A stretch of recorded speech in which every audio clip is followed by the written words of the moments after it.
One. All right. One. Well, right. So everybody, got good. So sorry about that. How you folks? See, glad to see everybody's here, and we're gonna have thought possibly another presentation by Gustavo, maybe. Okay. It's the one in the Uh, middle. it covers bags and gears and things like that, and I think also the one of the what is get Gustavo? I forgot. Yeah, I'm going to show a photo of the full moon with Mars on the side, Yeah. part of that occultation that happened on Monday. Uh, we were in luck here in Colorado. Got clear sky, so it was quite a bit of experience. And so I haven't gone through all the photos, but I can share something tonight and maybe in another show because I think everybody here have photographed the moon multiple times, right? But there is some ways to take the photos of the moon or do some processing of the photos of the moon that could be of interest to everybody, right? And I'm sure many people here in the chat may have done that too. So it would be good to share that with everybody, right? To All and right, see what other people do. good. All right, and we got everybody here.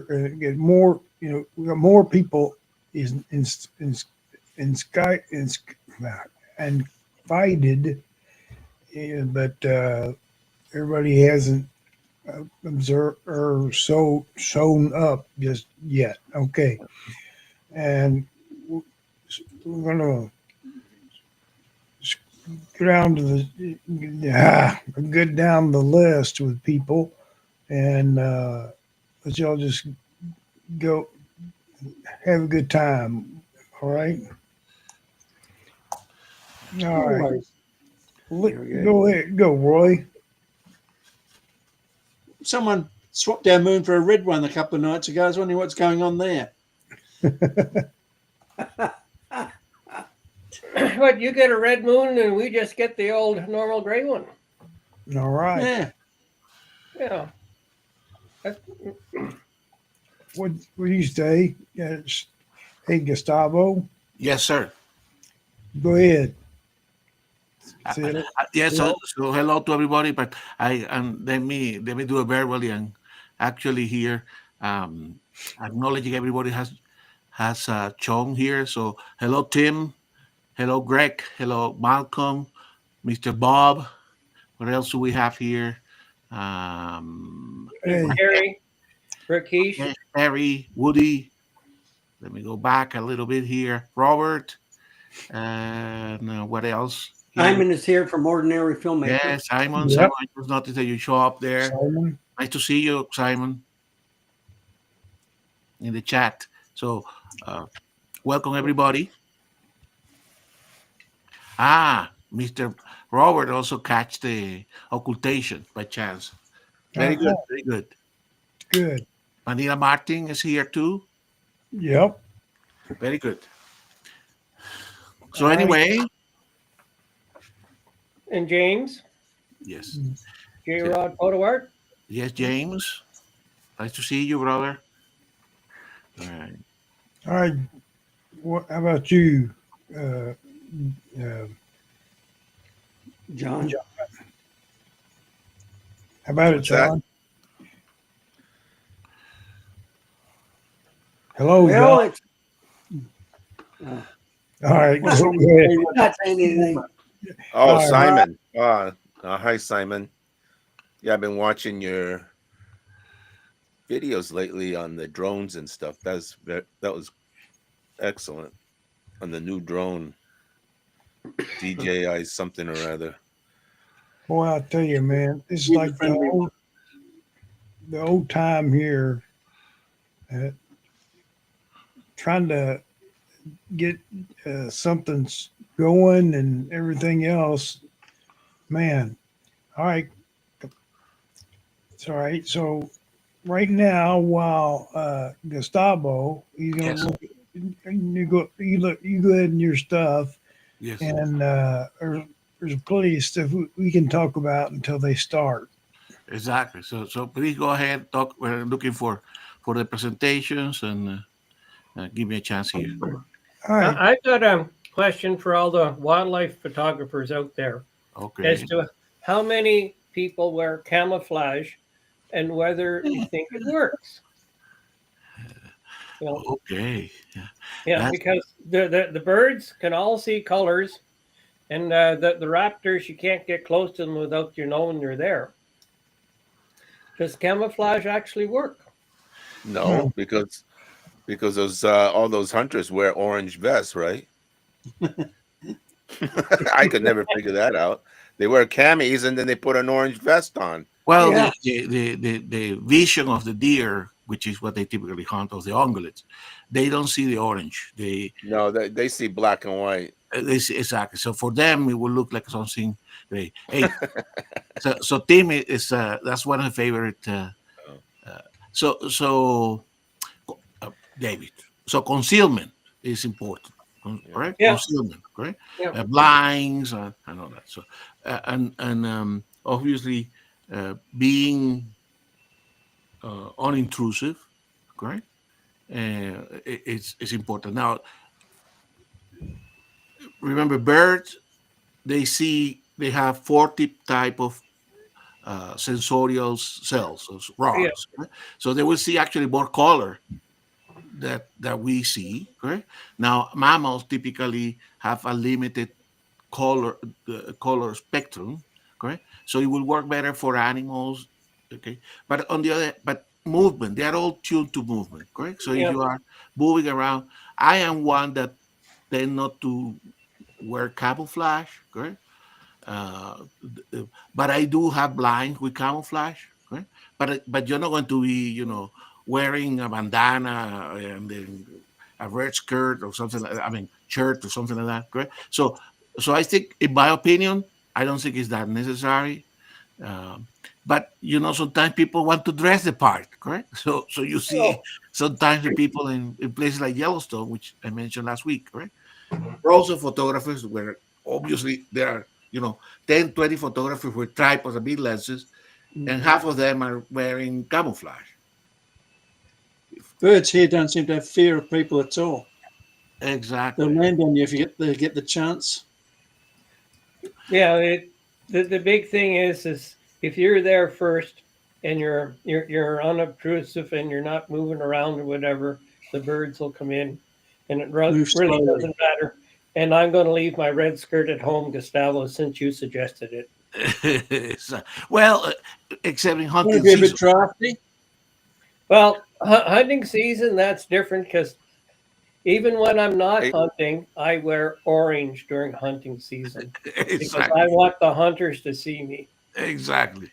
I just got cut off. No, have you ever had an experience where there's been a conflict between wildlife photographers and hunters at the same time?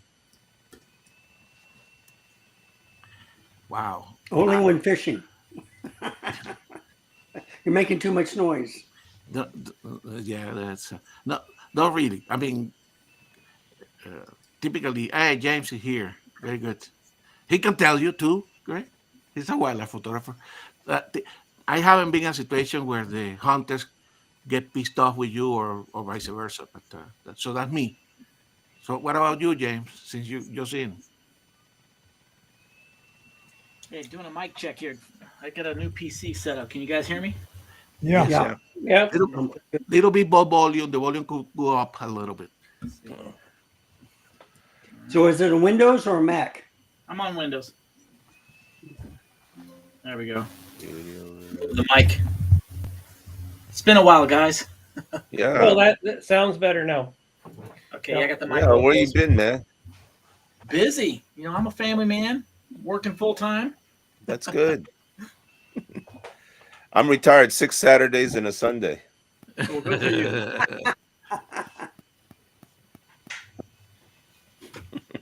So what are we talking about? Camo when we're out there wildlifing?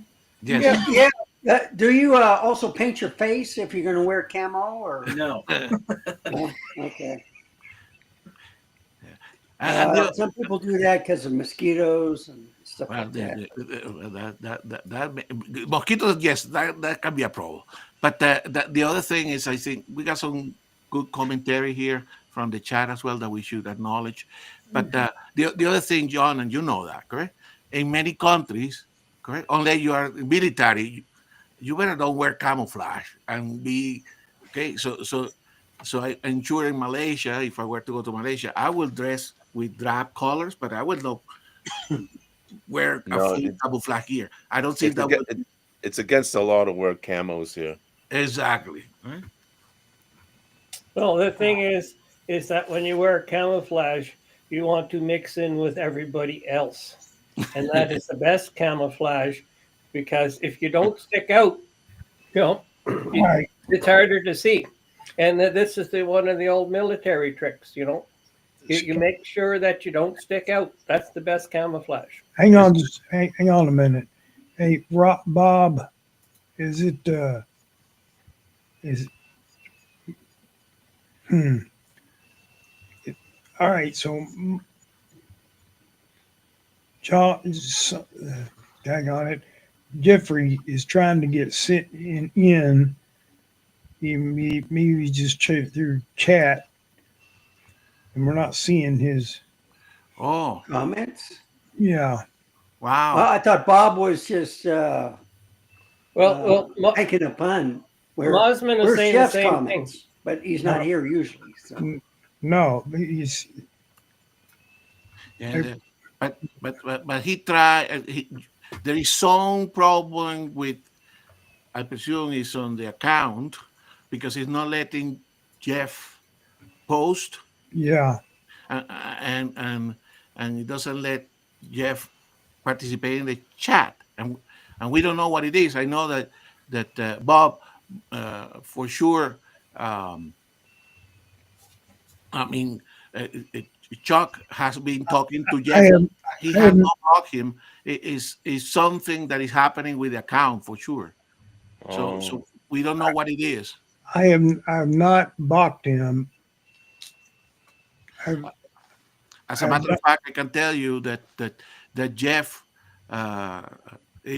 continue to help Chuck behind the scenes, okay, on getting the show going. So please do not even think about that, because that's not the case. Now we may need to investigate, and Chuck, that's one thing that we can do next week, correct? Have a quick private restream to figure out what's going on, because obviously we want to correct that, correct? I'll try to find. At the rat. I'll do it. Gosh. to now is not the fine for me to do it, but I will right now. I mean, as soon as we're left, okay. And Tim has some suggestions. Tim, we as usual, see, you are our IT support. Every now and then we will probably ask you to help us out. All facts here when we get stuck, correct, Chuck? Yeah.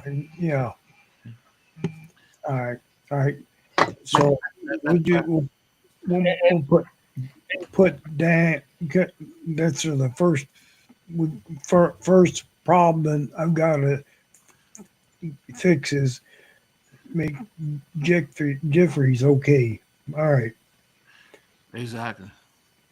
Yeah. Now Woody did say that their YouTube is giving problems with comments. I've gotten some information also where they've written comments and I haven't been receiving them.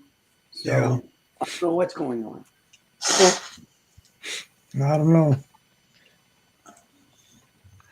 And for sure, I mean, there is nothing but gratitude towards Jeff. Of course, I mean, you know, I miss him dearly, not having here, but I also have to give him space. Now he wants to join in the chat just to say hello, because he told me he missed everybody here, correct? So, we will figure it out. Yeah. Worry, guys, well, you could send him a link. He can get on. He has a link. He has a link. Oh, he does. Okay. Yeah. The problem is that I think we violate his privacy if we force him to join. Correct? I don't know. I don't know what is happening, but I'll when we get off here, I'll try to get him. Why? Why is he there? Okay. All right. All right. Exactly. Exactly, Bob. He cannot say hello. We know. Yeah. That Yeah. so Bob, the only alternative that we have to, for today until we sort out this is if we have to say hello for him, correct? So I think provided we, like you are doing, Bob, talking back to him, he knows that he's here, correct? He's out in our mind and in our present. So Jeff's the one that can't get in. No. No, yeah. it He cannot get into the chat, James. Interesting. Yeah. Yeah, why? I don't know. Well, Woody was having some problems with, and someone else was it Jim, Nikon Lover, was having problems with writing me comments on my couple of my videos. Yeah. So, And Jeff mentioned it to Chuck. I know that he left a comment. Actually, I left a comment. If you look at last week's show, I Okay. said a test because Jeff left a comment. He posted. He thinks that he is there, but nobody can see it. Okay. All right. That. And I'll have to look at it. Why? I can't. I don't know what happened to it. Chuck, we will fix it. So Yeah. please, guys, understand there is nothing nefarious, correct? As a matter of fact, That's right. if you show, given that we have been talking about Jeff, which we deserve to talk about Jeff, if you show what I'm sharing, correct, I will remind everybody, Yeah. correct, of the because of what's coming up here. All right. Well, Mosman said there's a link, a block list. You can check, see if he's on the block list. well, yeah, that's through YouTube Studio. So you can blacklist some people, but I think it's Restream. Oh, Restream. Yeah. What? I don't know what it is. Exactly. I'm with your. If you get some come on, somebody come with some help here. Exactly.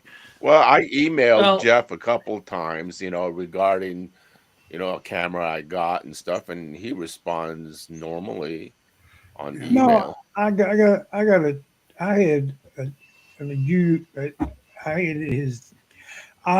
have his He sent him a link. So, yeah, I've been conversating with him. This week. Yeah, just yesterday. Exactly. Yeah, so So they this, say that Restream shouldn't affect the YouTube chat. So, Yeah, and like Mosman sent the email with the link so that Chuck can check to see who's No. blocked. I'm texting Jeff, see if he responds. Yeah. I just sent him a text too, Okay. James. Huh. In the meantime, I got whoa. Yeah. Whoa, wow. what is that, James? this is the new bag from Nikon. Oh, It's called a is flash. it leather or? What's supposed? It's like a plastic, a rubber. Oh, okay. Yeah. hey, James, I see you I have like to those mirror your leather camera. ones. The letters are upside down. Just enough to sit like a Z50 or a Z30 sideways and a lens. It's perfect to Where'd go you get under it? your long coat. It's pretty cool. Where'd you buy it? Well, here's the deal, right? So Nikon did a promotion. If you bought a Z52, you get this free Oh, starting in December. But I bought mine in November, right when it came out. So I Yeah. emailed Nikon and said, okay, guys, come on. And they said no initially. Then I raised a fuss, and I said, "Look at all the stuff I bought from you guys." That's right. Yeah. So they sent it to me. They said, "No problem." Oh, cool. Yeah, it's neat. It's a neat little bag. It'll fit the Z50 and a couple, at least one lens, and it's real small, so it's nice. Excellent. Big enough to keep your battery. So you're Yeah, so you say that my 800 PF won't fit then? maybe the back end of it might fit in there. Don't mind sticking So out. the lens cap. Should we try it? Okay, so I I don't think so.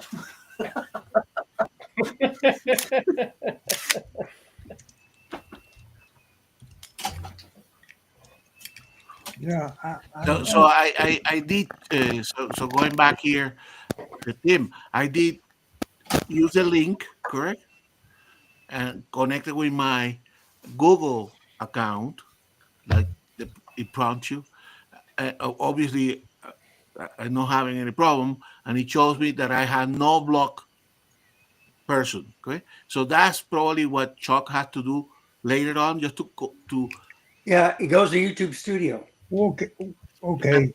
But we don't need to. I don't know whether Chuck you want to do that now, but Well, or do me a favor, Chuck. Put that slide that I just share the slide for a second, and we come back to you, James. Sorry, I'm not so good anymore at multitasking here, so I want to see what Yeah. you were talking about. But go back to because this is the invite for 2 weeks. anybody have anything else? Yes. All right, good. All right, hang on a minute. Yes.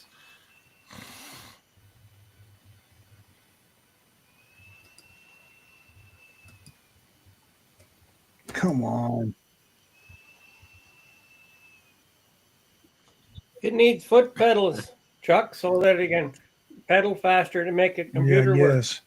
I'll get a bigger gerbil. Yeah. Got to remember the days, but when the calculator said hand cranks, Now why this?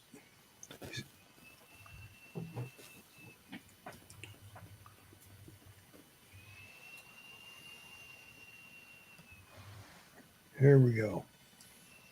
Now. There, yeah. Yeah. So Chuck, what I was talking is I have a share screen where I have the instructions. That's the one that we want to share. I know. Excellent. Thank you so much. So since we're talking about Mr. Neville, this is a reminder, correct? About the photo review. Remember that we're going to continue to be doing the photo review at the Selected Imagery YouTube channel, correct? It will be the first Saturday of each month, as usual have been. So the next photo review will be February the 1st, 2025. Right? So we are 2 weeks away. So this is a good time to start reminding people. You will continue sending the photos to selectivimagery1@gmail.com. And the instructions, as per Chuck before, and obviously check, is to make it 248 pixels on the long end. With Jeff, slightly bigger, have big okay. So you don't have to resize your photo. You have your photo ready. You can send it to him. Obviously, provided you can append it to an email. The deadline for Jeff is Friday before the photo review. So that will be January 31st. But as we know, Jeff had to spend some time putting things in order. So to make Jeff life a little bit easier that Friday, okay, please do remember that it's better to send the photos 2 weeks before the photo review. So next week will be a great time to start sending your photos. 4 photos, correct? That's what Jeff typically. But you have more, he will keep some of those for a future show, or if you want all to be shown, that's okay. Please include the settings, although sometimes you can embed the settings, and when you open in the Lightroom, we can see the setting, and a brief description of your photos in the email to Jeff. So that's the reminder that we are 2 weeks ago. So when I exchanged some emails with Jeff today, because I wanted to know how many people have submitted photos already, he told me that he has 20 photos already, correct? And typically, I think we always have an excellent show when we have about 60 to 80 photos, correct? So please, please, please, that's my, do send that. You know, we all enjoy the photo review. I think it has been tremendously um, inspiring for everybody, and it proves that in this community here we don't only talk about gear, but we use the gear as well, right?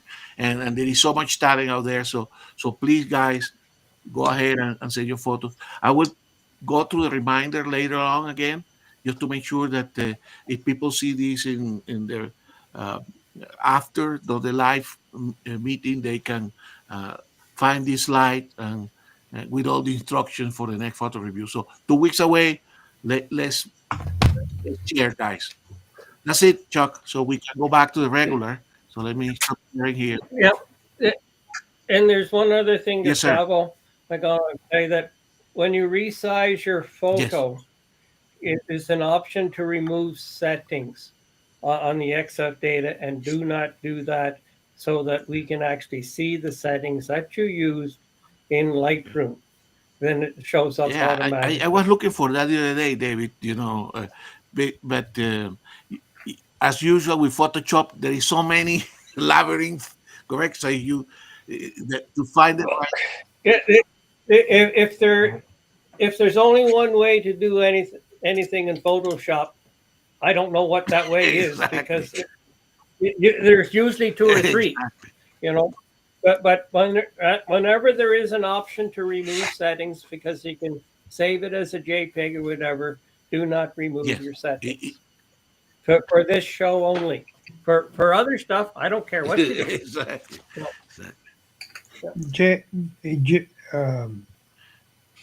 James.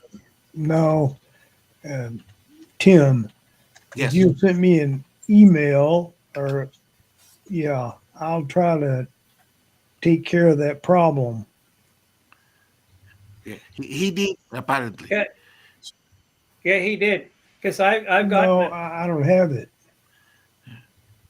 Yeah, remember, Chuck, that you had two accounts, correct? So maybe he's in the other account. And sometimes also, as Tim remind me before, it's good to check the junk folder, correct? Because sometimes things go to the junk folder.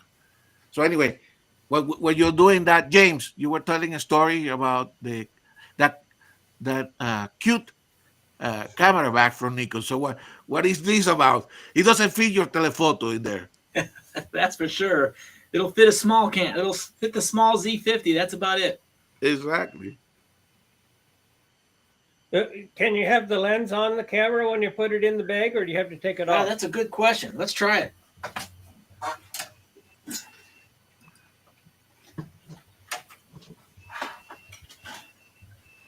It looks like, This is the 2. yeah. Okay.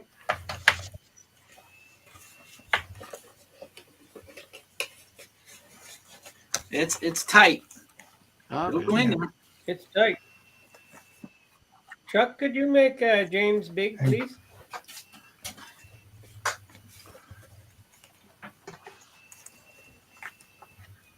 Yeah. Okay. Well, if it, Yeah. Oh yeah. That's the little the small kit lens on there. Do you have a space on the side? I would take the lens off, put Right. the camera cap on, and then put. That's the only way it's going to lock. Or Yeah, close. That's the way they show it on the website. Is the camera's off, and then you have the larger telephoto on the side. and it's made of There's a little synthetic pouch. material or Little, leather? Leather or synthetic material, James? It's like a plastic. It's not leather. Okay. It's Swedish. Okay. Gaston Luga from Stockholm. Oh, So yeah, That's unusual. it's $100 on Nikon USA. wow. So is there a zipper in the back? There's 2 pockets. Correct. There's Okay. a little one here, Right. and then on the inside there's another one. In the back. So he can put like SD cards or Yeah. whatever. Yeah. Polarizers, batteries. Yeah, on the website it says Z50, Z30. I mean, it's just enough to put just that in, and then, you know, I guess it's good for where you're until you get there, and then you pull the camera out and you're good to go. But it's pretty I want to slick. be It's ready really to go as soon as I get there. Yep. I want the lens on. I want the lens on all the time Yeah. too. I used to use another bag. And does it say Nikon on the It front? does. Is that pressed does. in or? Yeah. I don't know if you can see it. You got to be a bit further back. Oh, yeah. You have to mirror your camera, James. Yeah. GLX Nikon. Yes. Probably not made by Nikon, especially if it's in Switzerland. Well, this is my favorite bag. This little guy. Yeah. Tank. Okay. He's plenty big for everything on a Z50. And James, could you mirror your camera? Yeah, is that a setting in here? Let me see. The little wheel. Yes, it's under the wheel. No. A restream wheel, James. We lost him. You got to go to the gear. No, I got to show and tell too. There you go. It's on the All gear. right. So this is a bag I picked up. I had it a couple of times until the kid said, "Look, Dad, that guy has a purse."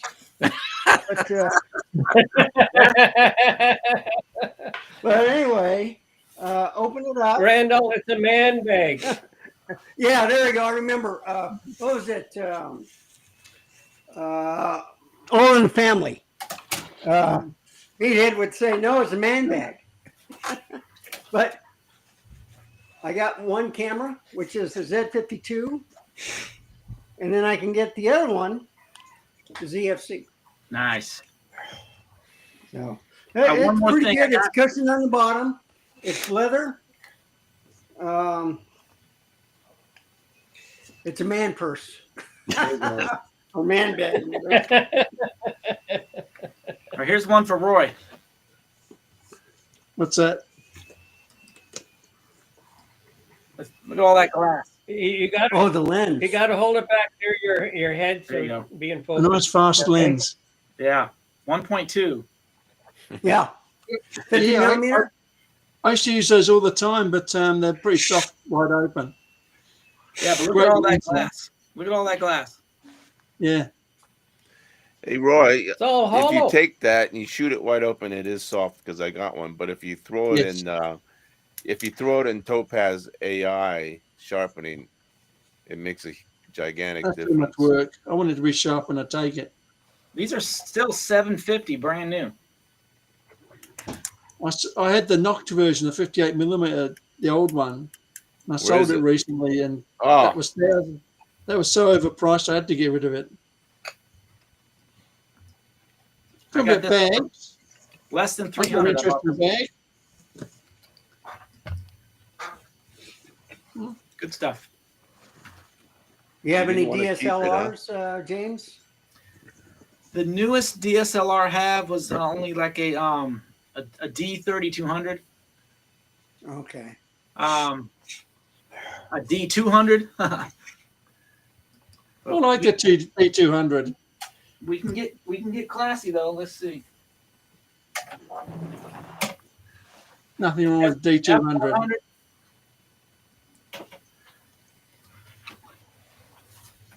F100. I feel like Roy over here. There you go. Look at that bad boy. Oh, Wow. F4. Yeah. Wow. Great camera. Yeah, from Japan. This condition. thing's like mint.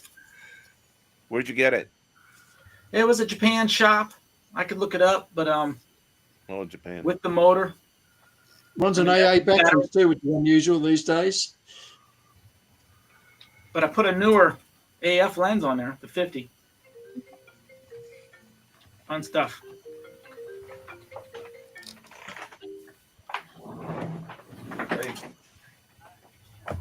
Okay, coming.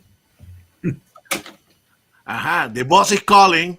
The boss is calling. Yeah. Okay, I gotta go, guys. Got to do my shoot. All right, Jim.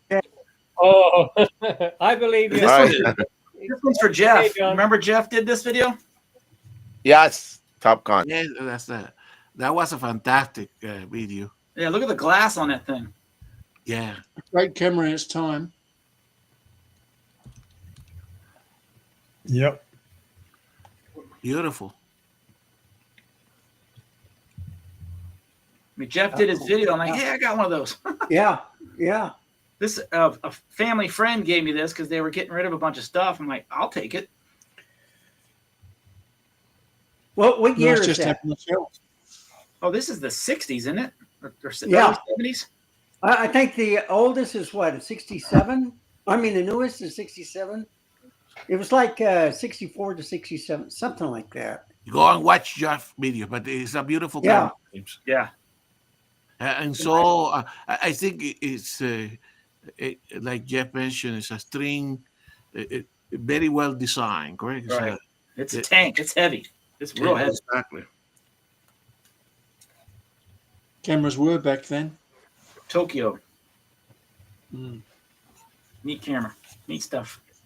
So when I order stuff from Tokyo, it may take about 2 to 3 weeks before it goes into customs. Yep. In Japan before they ship it, and then it goes to customs again. Yeah. I think in Kentucky or something like that. My record's about 4 days. I ordered the original soft case for my 600 F4, and I got it in about 4 days. Those guys were amazing. Yeah. I also have good luck when I order some model trains after my visit to Japan. Yeah.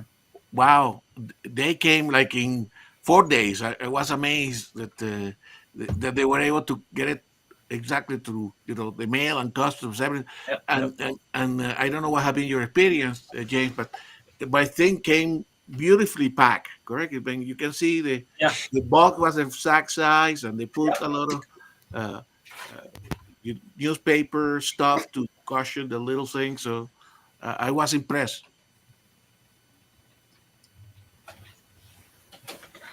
Yeah, you must have a good company there, because what I've been ordering it's like waiting. They usually ship it instead of flying it. And I'm not paying top price for it to be sent. So Maybe when you buy a company rather than an individual, maybe different, correct? But hey, it had to go to customs. There's no other way around. But it goes twice. So Yeah. Doesn't make sense, does it? Yeah. Oh. So we didn't finish that topic. So James, did you wear camouflage? I'm down in the camouflage. Well, I do wear camouflage, but it's because it's my hunting gear, and it's very warm, so it just happens to be camouflaged. Your outdoor gear is camouflage. My outdoor gear is camouflage, but I never worry about it. I think the number one thing, I was just out the Sunday before last. The number one thing is just being quiet and moving very slowly. It doesn't matter what you're wearing. I got right up on some woodpeckers and some birds, and it's just going very slow, and get acclimated with the nature is really what you got to do. It doesn't matter what you're wearing that I know of. Exactly. And sometimes it's better to let the wildlife come to you rather than you Right. try to Patience and luck. Exactly. Yeah, I agree with both of you. It's you've got to spend the time there, and it is. I was watching Morton today, and on a video, and he was shooting squirrels in somebody's backyard. Yeah. And he was there. He had his 600 on a tripod and a chair behind it. You also had a The only telecommuter. thing, the 600 TC. The only thing that he was missing was his coffee, because he normally has his coffee. Well, with him. actually, that's a good point, and James can tell you that too, and to Jeffrey. you're talking about your outdoor gear, correct? The best thing in outdoor is to be comfortable, correct? Yep. So if you are Oh, yeah. cold, your feet are getting, soggy, or you don't have a place to sit, man, that is a problem. Then you cannot be quiet and not making that much movement. So comfortable is very important, as you know. So you mentioned the Mars and Moon occultation. Yes. Yep. So I was all set up. I had my little C-Star telescope. I had my 800 on the tripod with the 2X, and I was over messing with my my little C-Star telescope. It went out of focus, and I missed it. Oh my God. Oh, So I wasn't able to get the video as it went behind the moon, but it was cool. It was very cool. And actually, that's what I realized later on, because I took my 600 and my 800 with a time two converter, which Right. fantastic lens with that combination. It, and I what I had should have done is taken some video too, correct? Yeah, on my YouTube channel, there's a couple videos with my 800 with the 2X, and the That's moon was up there, and the Mars was just below it, and it was exactly. at 4K 60, and it did a pretty good job. Oh, that's yeah, it works fine. Let me look for the the the photo here, and then I share later on. But I have this little telescope called a C-Star S50. It's the best $500 I have ever spent. It So is those are those that amazing. that you type what you want to see and they go and photograph it. Yeah, James? it's completely automated from your iPad or your iPhone, and it does, it's very short focal length, so it's great for, DSOs, deep space objects. It does the moon okay, but that's about it. But it's absolutely amazing. Yeah. My wife wants one of those for the next eclipse because apparently they're very good to make for the eclipse. Yeah, I did the eclipse also. It's very cool stuff. For $500, you can't beat it. And you just pick. It's only this big. It's just a little guy. And did you get that at Best Buy? no, I bought it. Like before it launched, right from the company, and I actually got it for $400. And then they included if they had enough, it was like kind of like the the Kickstarter kind of thing. And then it came out. They bumped it to 500. So it took about 7-8 months before I actually got it. But I got it when they were I was on the list when they were making it. The only reason, James, that I haven't bought something like that is because that technology on these small cameras that have all the locations of the stars and make multiple exposures is evolving rapidly, correct? So I would like to have one for the eclipse in Spain in a couple of years from now. And I say, if I hold it for a little while, maybe something new comes into the market that shows less and less compromise. But I have seen some, nebula photos on that and Orion, that fantastic, right? Yeah, I mean, for $500, Exactly. It's insane. Now I'm looking at the Celestron version. It's $4,000. Yeah. And side by side, yeah, the Celestron, it's got more light gathering power, but you can't believe. You go out and look at some of the websites for $500. I shot the M42 Orion Nebula the other day, and it's just, oh my gosh, I can't believe I did this in my backyard. And I'm like a Bortle 7-8. It's terrible here. Exactly. So you still have a lot of pollution. Yeah, but it's amazing, and it's only this big. It's a little guy. And the guy knows where to go. You don't have to. It does plate solving. So all you do is get it up in the sky, you focus it, and then you say where you want to go, and it's 99% accurate every time. All right. Yeah, I it's in the fall. I go out with the Stargazer group. We go camping in the same campground, and it's an awful lot of these guys for their power supply for their gear. They're paying $500, and that's just the power supply. Then they've got their computers and everything else, and their telescopes, and there's at least one telescope I could fit inside. Now I have a big one. I have an 11-inch Schmidt Cassegrain that is it's Yep. heaven when you look at the planets or something with that. But it's a process to get all that out. Exactly. Like I was thinking about it, but I wouldn't use it enough because when the better months for stargazing, they're all the cooler months Right. up here.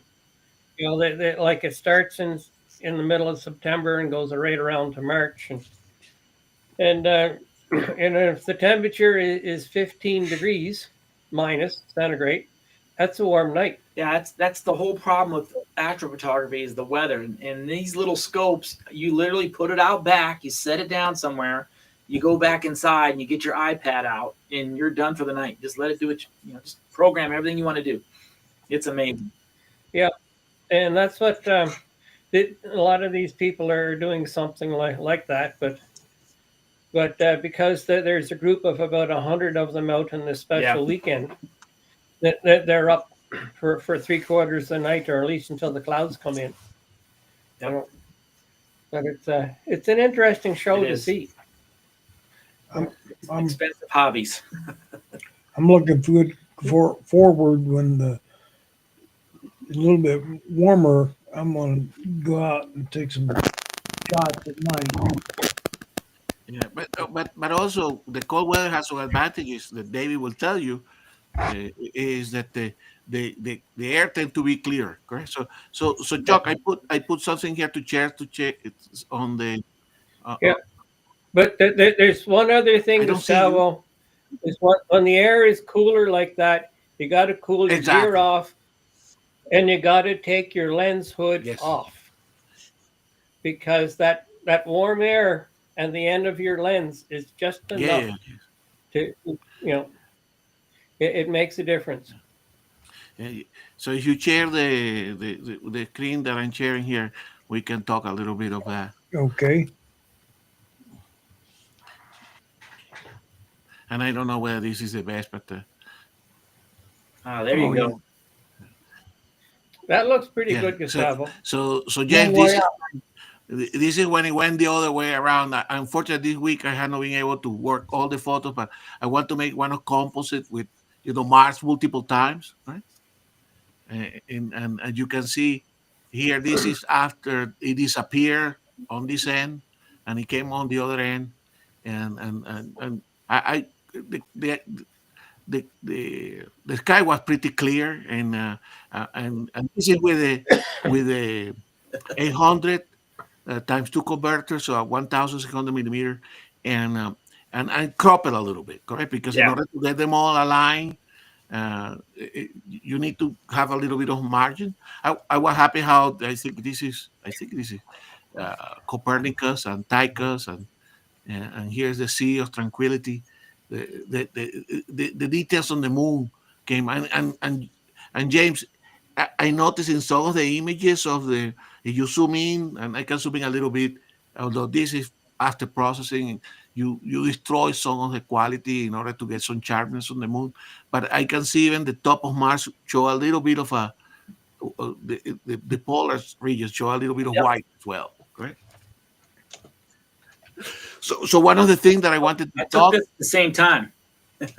Yes, exactly. So one of the things that I did, so this is not from a stack image. So this is from a single image, correct? Right. I have played with some of the stacking, but this was just playing with one image. I did a lot of bracketing, so this is the kind of the exposure in between. Actually, the bracketing didn't add that much. When I stacked the bracketing set, I didn't get that much benefit from it. So maybe when I stack the multiples at the middle set, it maybe work better. But I was happy with the detail that I got that night. I think we got the same picture. Well, I want you to share, but interesting enough, this requires some processing. So in order to get sharpness, when I was photographing the clips, I find out that for some of these images, it's good to apply a high pass filter correct? With so a little bit of gain that increment the details on all the ejectite from the craters, correct? So anyway, because I send the email, I send an email to some of the guys here in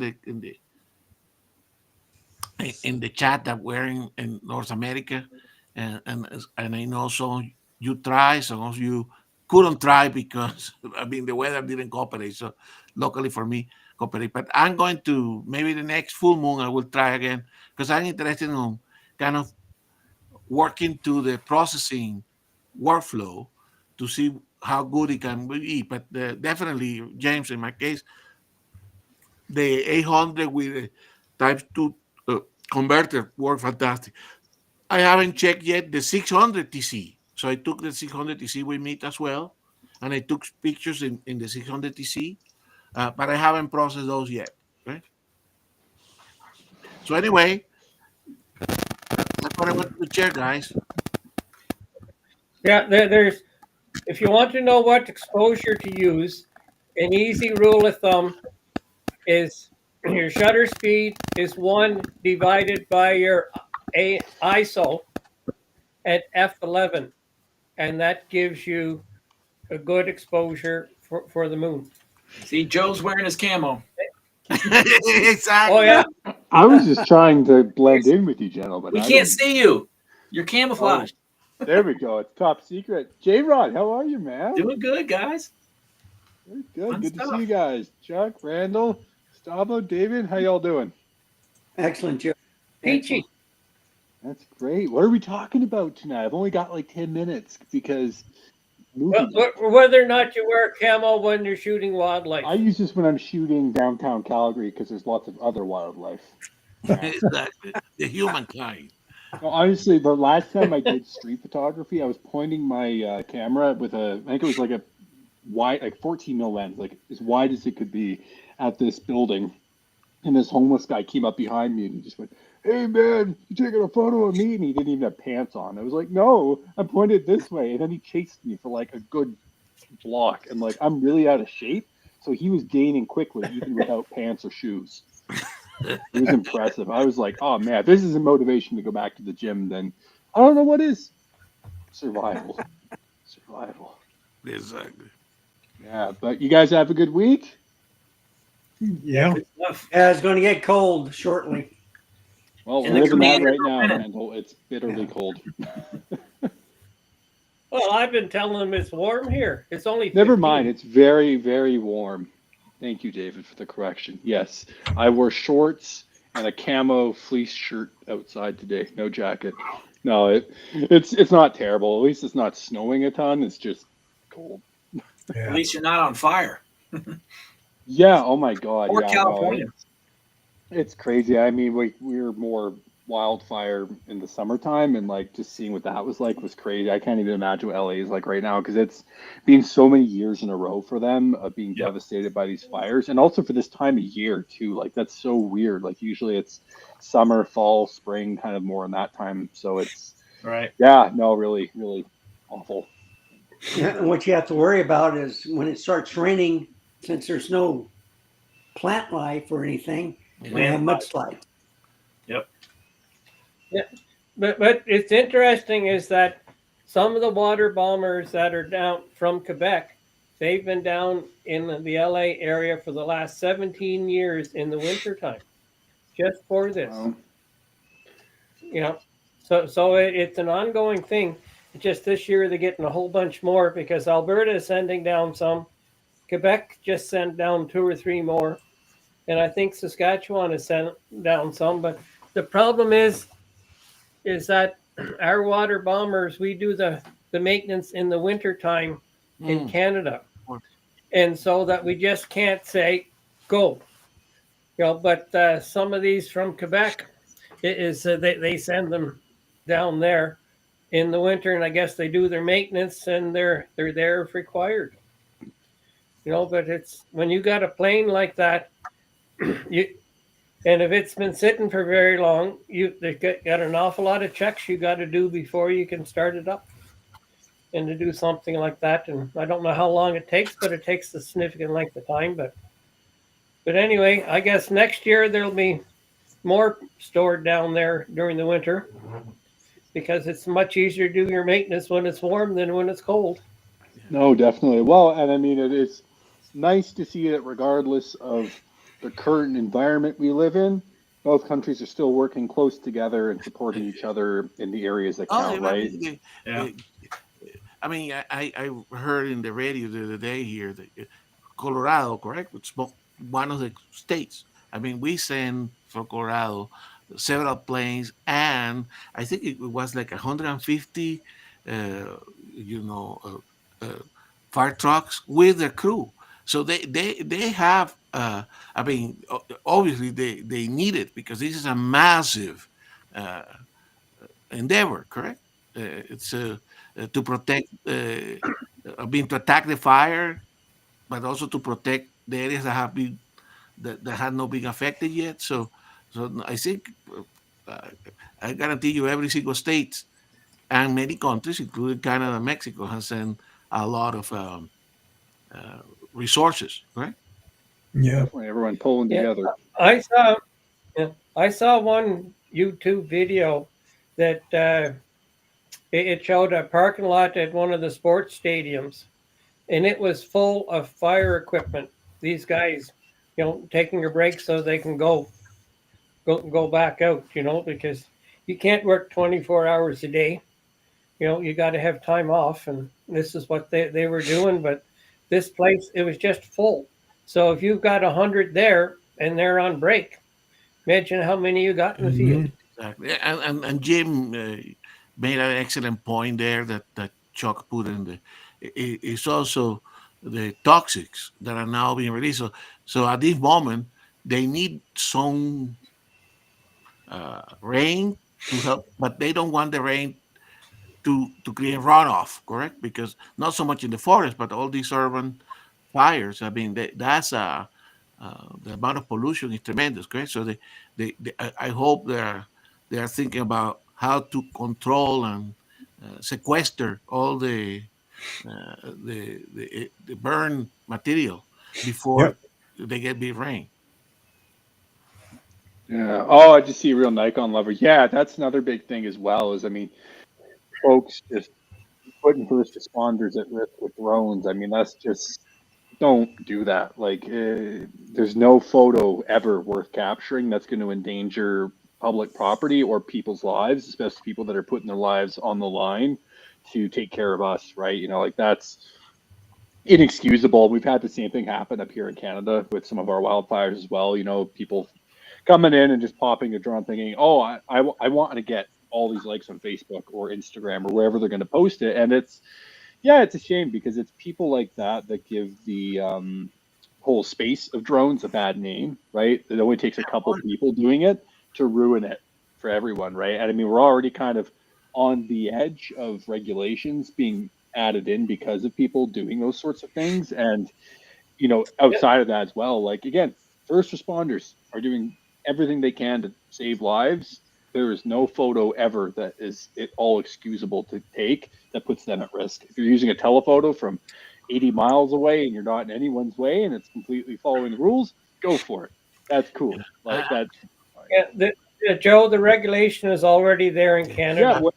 And it's either 5 or 10 nautical miles away from the fire, and the fire doesn't have to be declared. Uh, yeah. and You know, obviously Jim, which is a real Nikon lover, he knows, correct? He retired now, but he was EMS, if I recall correctly, Jim.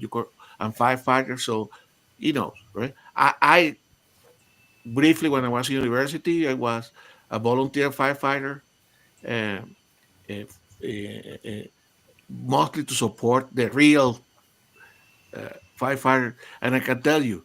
Um, if you do that even on a voluntary basis for a part of your life, you understand these people a lot better.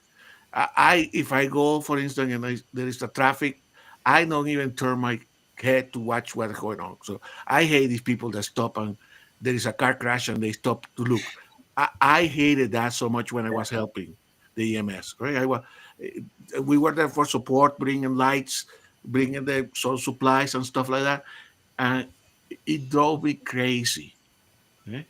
Yeah, you see, Mr. Jim here. So indeed, guys. I mean, you, it has absolutely. That was in my formative years.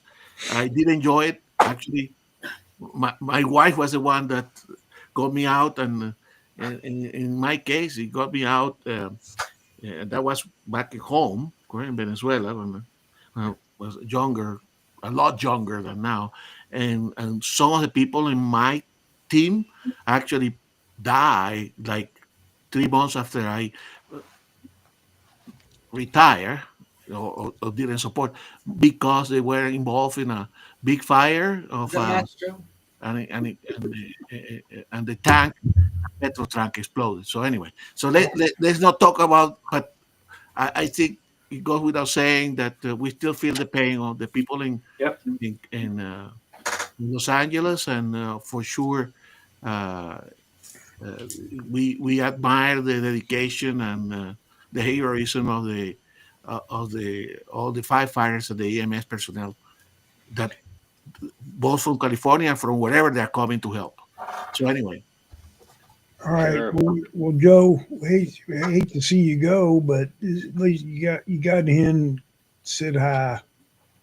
Oh, thanks, Chuck. I appreciate y'all. And yeah, sorry, it was a brief one. It's date night for me, so just wanted to come in and say hi before going to see which movie we're going to watch. I think it's going to be a horror movie tonight, which is going to test my brain because I'm really bad with horror. I'm like a Adam Sandler slapstick kind of guy. So yeah, it's going to be good. But appreciate y'all. Have a great week. Stay safe, and to anyone watching or listening that's in one of the areas impacted by the wildfire or the wildfire smoke, stay safe.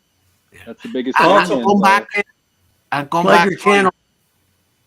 Come back, Joy. We want to hear your opinion about the new DJI, The flip. the Flip.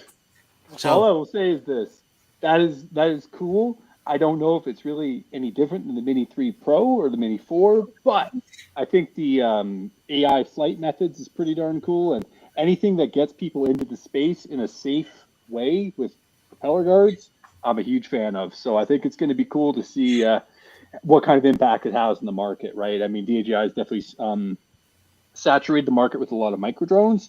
I'd love to see something that's got 6K that's a micro drone, but it's still cool to see. It's a neat design. Good. All right, bye guys. Have a good week. Bye bye. Okay. Bye, Like Joey. the guy at the end of that, all those Adam Sandler movies. Bye. Have a wonderful time. All right. Bye bye. Yeah, he changed his. It was Joe Mansland, then he changed it to Joe Digital, and I was trying to figure out why I wasn't getting any videos, and I did a search and found his channel, and then I saw the new name. But he has some great content on his channel. Real great communicator too. So, and he's freshly married. So Yeah. He won't hold that against him. All right. Hopefully, a lot of people are. He's missing a lot of people. I know that a lot of it has to do with me not being too talkative, but no, I want to keep this going though. I want to keep keep. If we don't leaving, we're gonna lose it. We're gonna lose it. That's okay, Chuck. We'll keep the party going. exactly.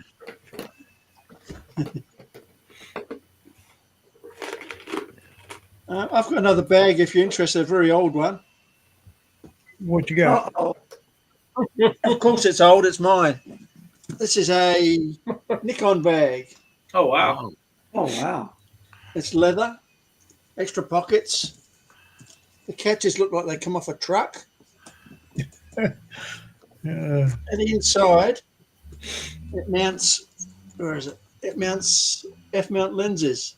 Oh, yeah. Wow, that's cool. Nice and solidly built. Mm-hmm.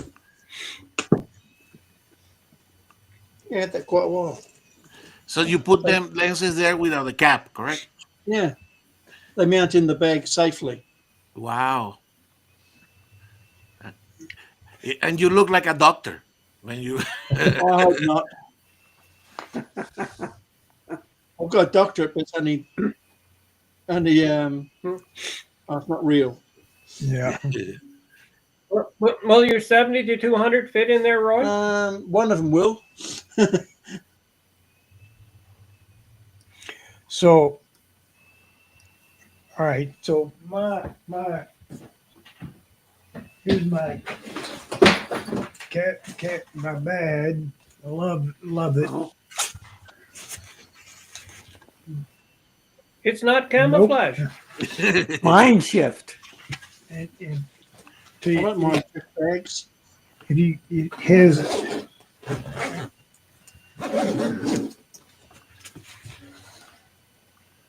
Oh yeah. That's nice. Yeah, does the cat fit in there? I think the cat's Yeah, he wants to go in there. He wants to investigate. Doug cat. Cats go where they want to go. Here's one of my pieces of it looks like liquid. Yeah, the pelican case. yeah. That's nice. Very tough but very heavy. And this is the pelican. Oh, okay. Yeah. So I got all this. I got all this stuff in here, and I haven't yet.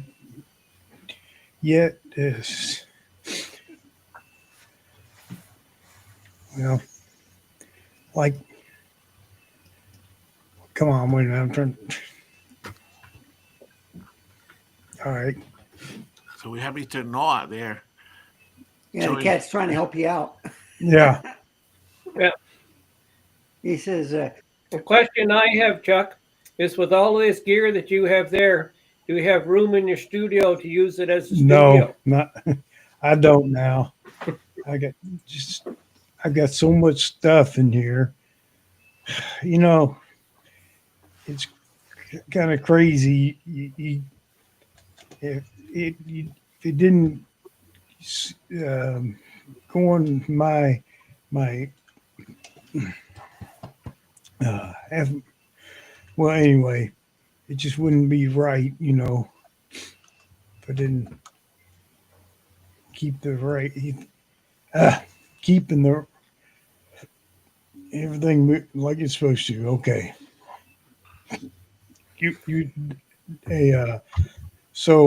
Gustavo, you ready to? Yeah. Since we are talking here, we can talk a little bit about bags.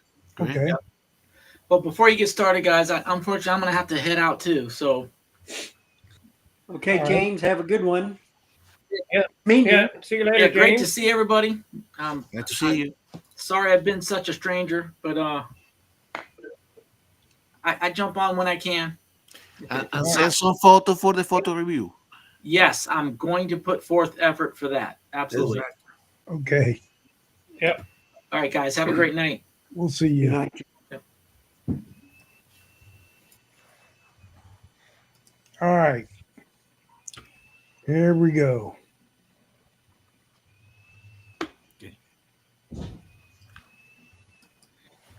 All right. So, guys, remember we were. I was making this. I made this presentation about 2-3 weeks ago, correct?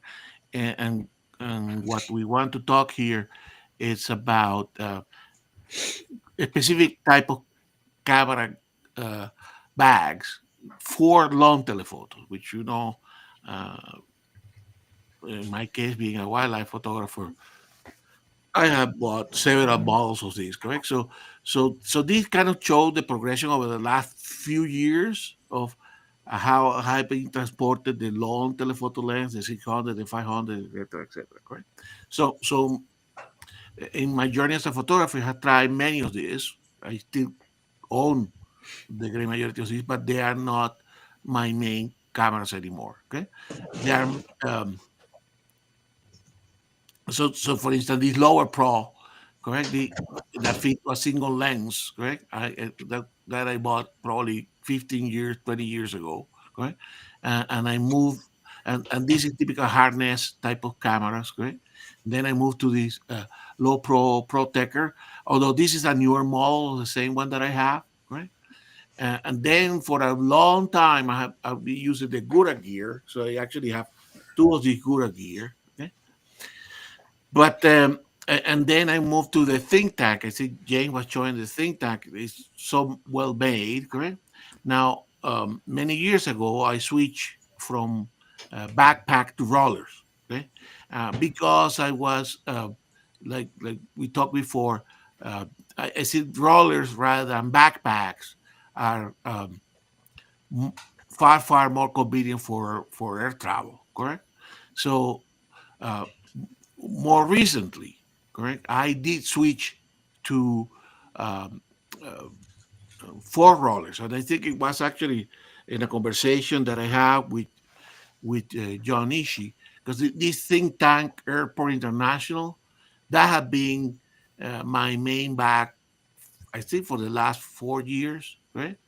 uh, and and then but I recognize in a couple of trips that although this is an excellent quality roller uh, uh, gear, that the four rollers like we have in the suitcases work a lot better. And John mentioned that he had been using the a little bit smaller in capacity, almost the same external size, but it's smaller in capacity, the Airport Roller Derby, and actually that is fantastic.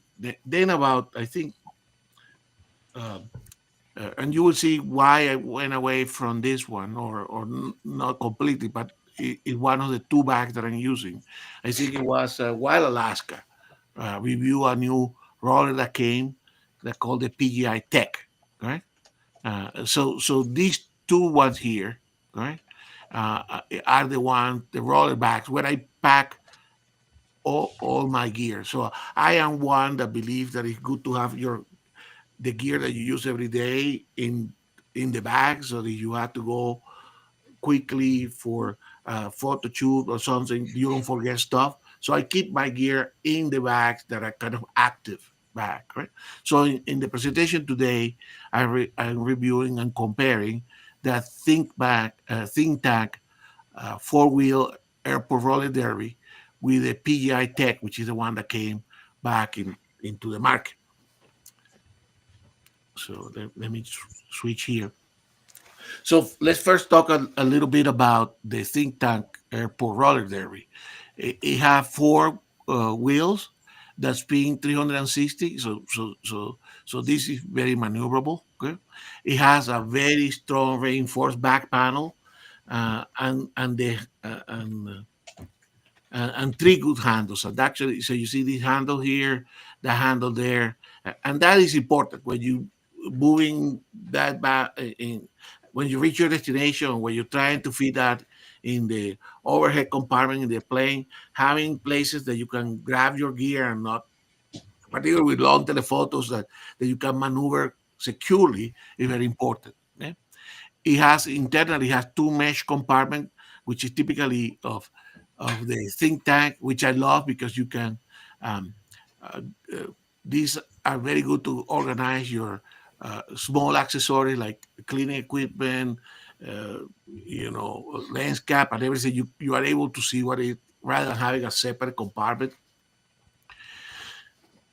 In the think tank, this model include the main lock, which is here, correct?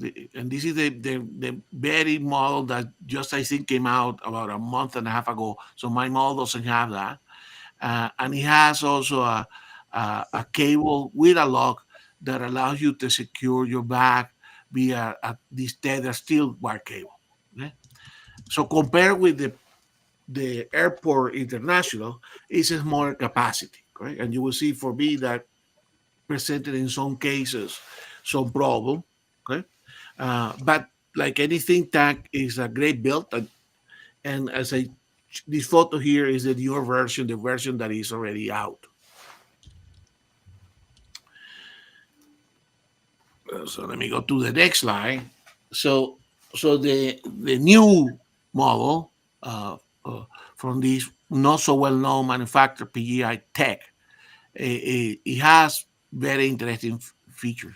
So they have four wheels that seem to be reasonable good quality, correct?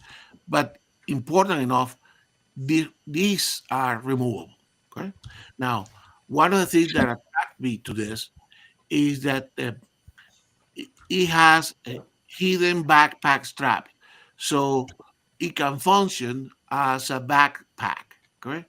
So if you get to your location or there is mud when you reach the location and you cannot roll it, then you can take the straps and use it as a regular backpack. And that I find very useful. So it combines the roller back and backpack functionalities. Okay? It has a reasonable good capacity, the 30 liters with a quick zip expandable 10 liter front section, okay, that can be used for additional storage, or you want your raincoat or coat gloves to put in there when you are on the destination.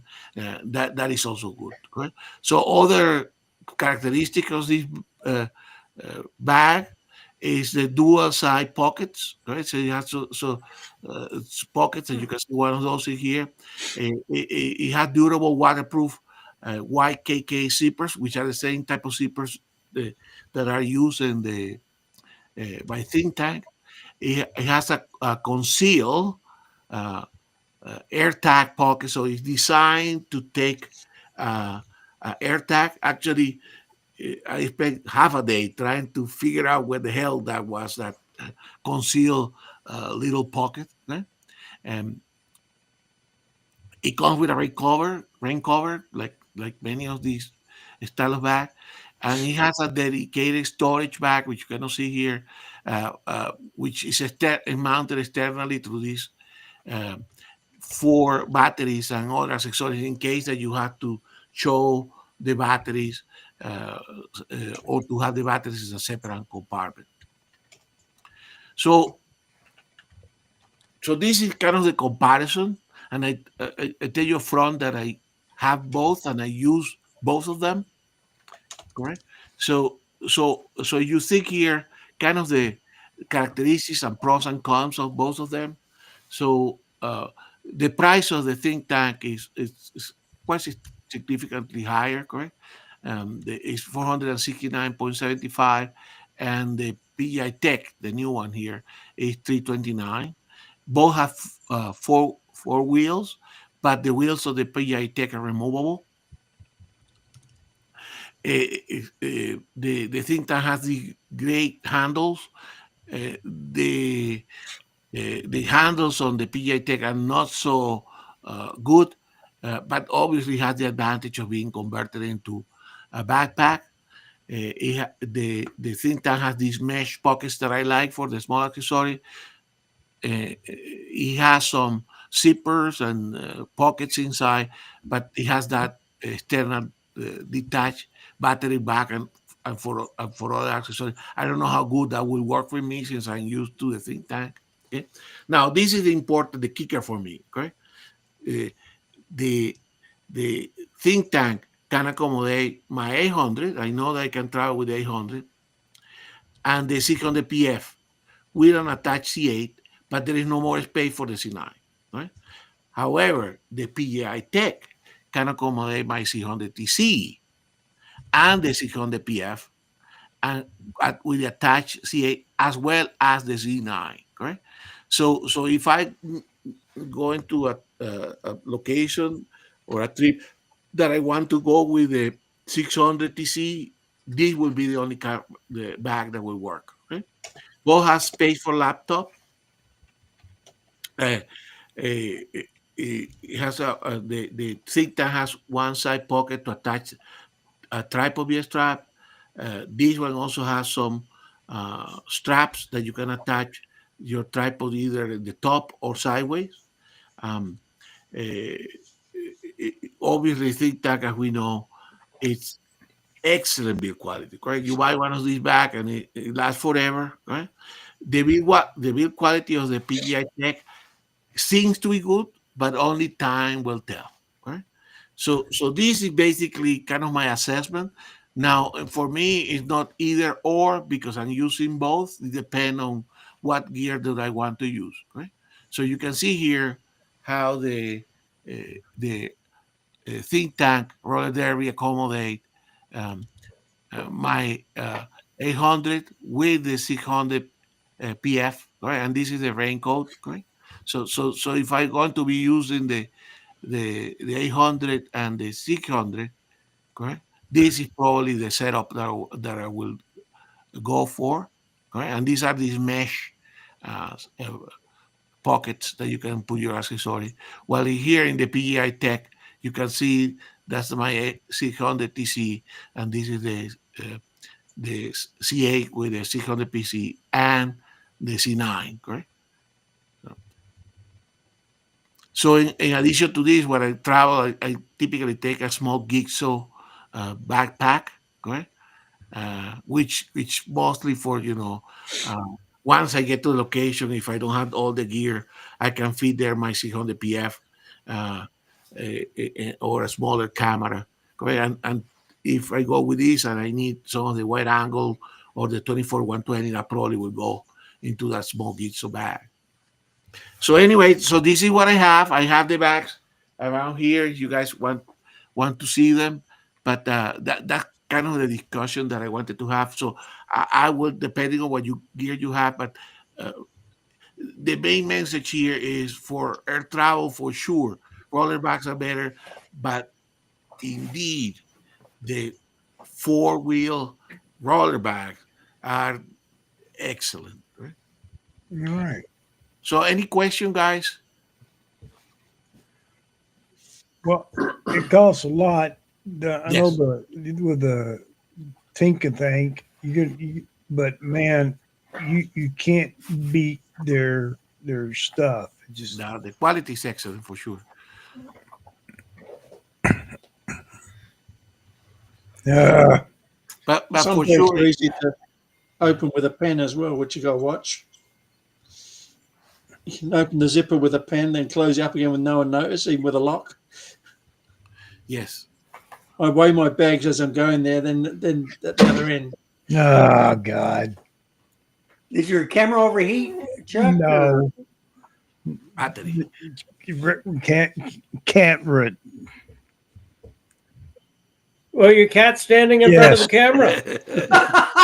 Yeah, that'll do it every time, man, man.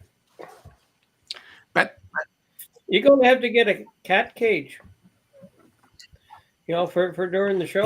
yeah, the only thing is in both of these bags, you can transport the Deacon hood, correct?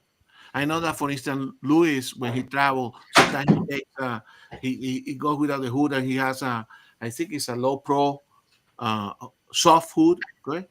Uh, and, and for both of these to fit in my cameras, I can travel with the hood, but not with the cap. That cap that that comes with the 600 TC or the 800, that's already bulking off that it will not allow the lenses to fit. Correct. So I ended buying some of the third parties kind of um, uh, lens Lens cap cap. for my for both of my 600 and the 800. Correct. It works better with that. Yeah, could you send me that information, Yes, Gustavo, so I can get one for my yes, 800? because I mean it depends, David. You got your truck or your car, and sometimes having putting the 600 or the 800 in the bag, in the original bag from Nico, which is well made, work, but then you have an additional item that you have to take care of. Correct. I when I'm traveling, I want to have the least amount of item that I had to carry, let's say from the car to the hotel or the car to the camper.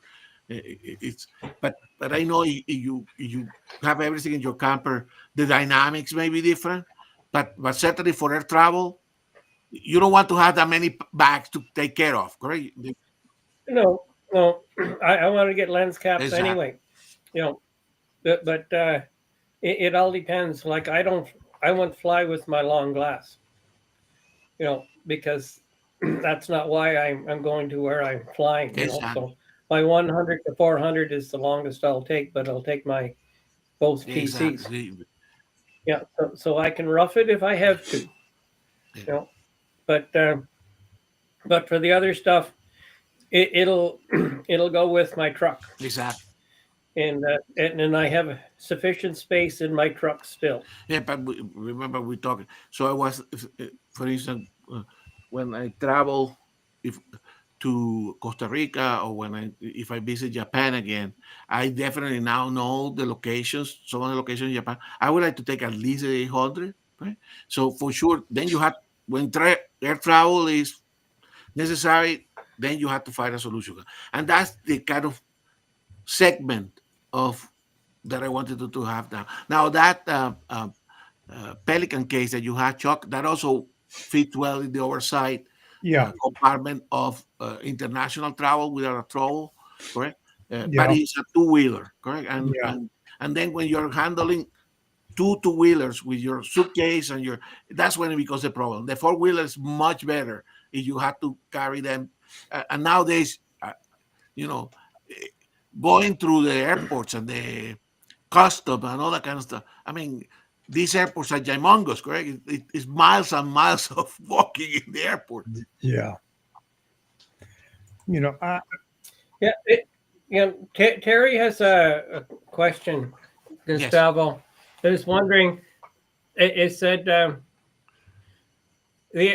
airlines here, being this is from Terry, allows 7 kilograms on the plane. How many are allowed in the States? Mm. Uh, we need to Google it, but I had never been stopped using neither of these. Uh, Certainly Yeah, for big planes. Now small planes, everything gets weighted. Okay. yeah. They're changing. They're starting to really enforce the rules in Yes. Canada when it comes to all of that. And I've got two Pelican Air cases, and I've noticed that when I bought them, they were a half an inch bigger in all dimensions than was allowed. And then when I went to the airport to measure it, their measuring devices were a half inch smaller again. Yes.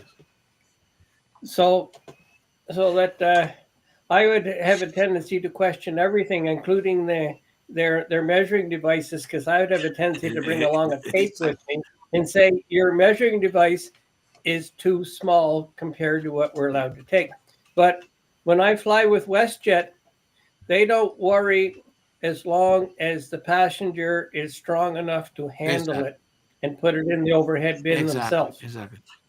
If they're not, too And bad. that is that's the other beauty of the wheels, correct?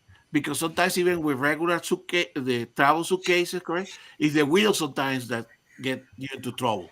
But because in Yeah. this you can remove the wheels, and it's relatively easy to remove the wheels, that helps, correct? You Oh roll yeah. it, and then you take the wheels as soon as you're going to board the plane, and you have it in your backpack, and then off you go, correct? yeah, So for that reason, I think it's a, obviously, and for big bags, for big lenses, it's not that expensive, correct? Yeah. Yeah, because the glass you got in it is not cheap, Exactly. and you want to protect it. And I tell you, it hasn't happened to me, but one day they tell in a small plane I may do it, correct? In you're in a small plane that you can put your camera inside the plane and then you go into the plane and then travel, maybe. But so I tried, you know, uh, I, I I try not. I try to take everything with me, correct, in the plane. right. Yeah. But when I go into the small planes, I usually sit right beside the pilot, and the trick is to not overload it. And there's one day I did overload the plane, and I'll never do that again, because a mile, well, it took us an awful long time to get into the air because we were on floats. And then when we got to the end of the lake, the pilot was looking, trying to find out where's the holes in the trees, Exactly. so I can get through. Because we weren't above the trees by very much, and that's the last time I took a Cessna of that Yes. size. Wow. Next, it was always bigger. Want to make sure I got lots of space or lots of weight, because I always travel with lots of weight, especially if I charter. You know. But it's a good question, Terry. Correct that to check with airlines regulations. I know that for suitcases and all that stuff, for sure you have, and of course you have air miles with the different companies. Sometimes that help. Correct. You board first. Correct. Not first class, but first in the queue. that help. Yeah, it's here the limits are 40 and 50 pounds. You know, and is if you're under 40 pounds, and because we still use the imperial system for this for some strange reason in Canada. But if it's under 40 pounds, you got no problem. As soon as it hits 40 pounds, it goes heavy bag. As soon as it hits 50 pounds, it's freight. Oh, okay. Yeah. And when it's freight, it's at least $150, and it may be a day or two, because it goes on the available space. So that's what happens. You know, so I always make sure mine is light enough. Yes.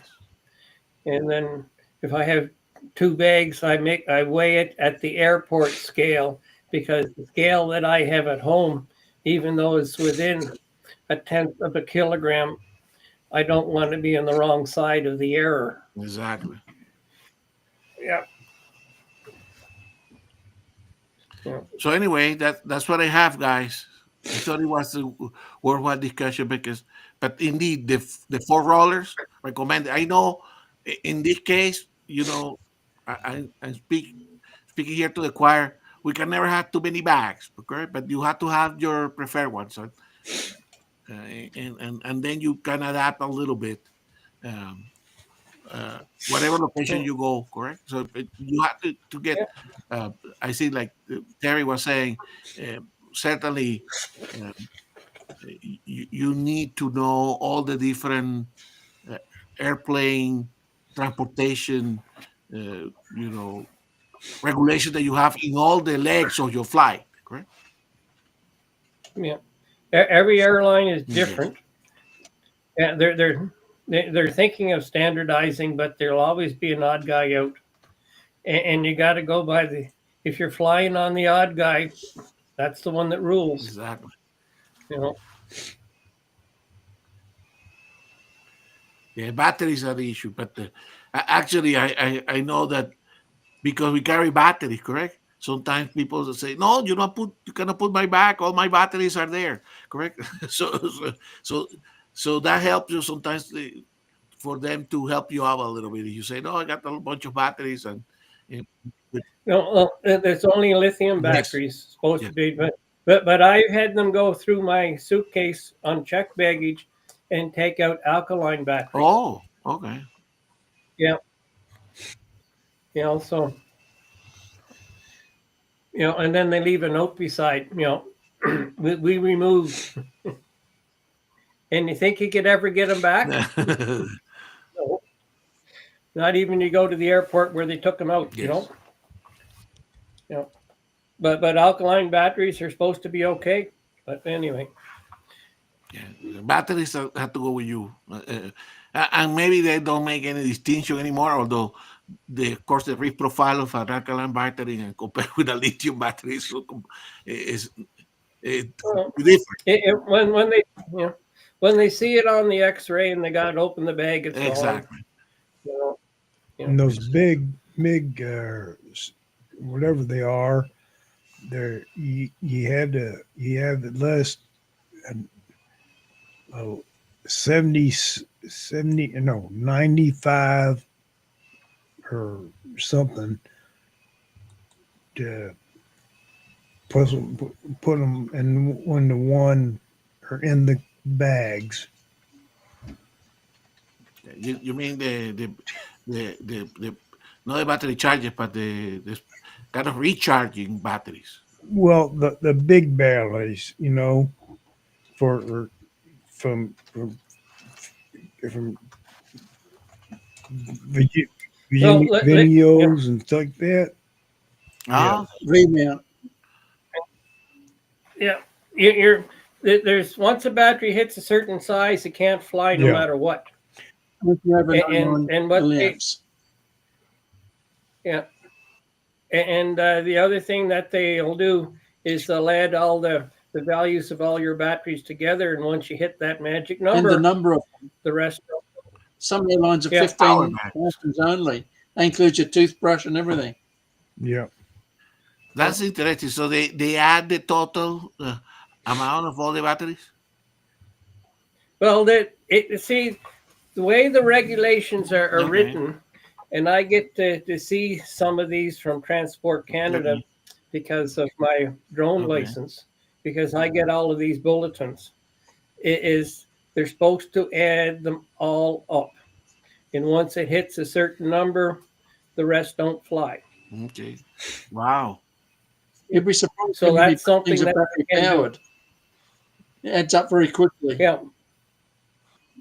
yeah. So Roy, if you had to travel, let's say with light equipment and all that kind of stuff for a professional Yes. gig, Well, my camera did you goes with me, and the lighting gear goes in a Pelican case. and then you chip it? Yes, Okay. What? air tag in each, just in case. Don't do it anymore. They won't let me on the plane anymore. Yes. Wow. So that See, the problem with lithium fires is they're very hard to put out. But in the cabin, they've got the equipment to put out a small fire, but not a bigger fire. And in the hold, if it catches fire, that's goodbye to the plane. So that's why they don't want them in the hold yeah. at all. By the way, talking about lithium batteries, correct? And again, talking to our friends here from California, correct? So, in top of what is happening in Los Angeles, correct? The in California, I don't know the status, Jim, but I read in the news that a dear place to me, which is Moss Landing, nothing to do with Mossman, but it's called Moss Landing, Elkhorn Creek area, which you have seen some photo for me. That's north of Monterey, right? That's actually when I go whale watching. That's the spot that I start my whale watch. There is an old um, power plant that have been basically dismantled, but the area where the power plant was, they kept the cooling towers, but this non-functional power plant, the area have been, I think, rented by a company in Texas that have been used for the storage of lithium batteries. And just happened that last week, that storage facility got fired. So they did have a tremendous amount of, imagine, it's a storage facility for lithium batteries, David, that got fired. Mm. So that was another little disaster there in Central California, in an area that is actually quite sensitive from the ecological point of view. That's actually probably the best place in the lower 48 to photograph otters, correct? Yeah. And now they have and to do also. Remember when I did a presentation on the uh, on the killer whales? That actually my starting point is actually from that place called Moss Landing. Right? There's a Hmm. small marina there, that's where I take every time that I go to Central California. That's where I go. Right. So indeed, lithium batteries are difficult to handle. Correct. Well, and when you store them, I'm sure there's lots of regulations and how close you can have them and how many you can have together and all that stuff. And they probably would have been better off to put the lithium batteries in the cooling tower because the chances of it catching fire in there are much less than being outside. Yes. No. Obviously they were using it purposely, but for whatever reason, it got fire. Correct. And they have I mean, they had to evacuate a relatively large area because obviously they not only uh, uh, complicated fire. Basically, the firefighters, uh, for what I read, they decided not to try to stop the fire. They had to wait until it consumed all the energy and the Yeah, storage. because you can't fight a lithium fire with water. Exactly. Yeah, what you do is you you get a lawn chair upwind and you watch Exactly. it. Exactly, and then try to deal with the situation. But indeed, that's also what happening last week in California, unfortunately. And Jim and Tim and the other people here that are from California will know that place is a beautiful place. I think I mentioned it to Greg Wilson. He have been there multiple times, so they know what I'm talking about.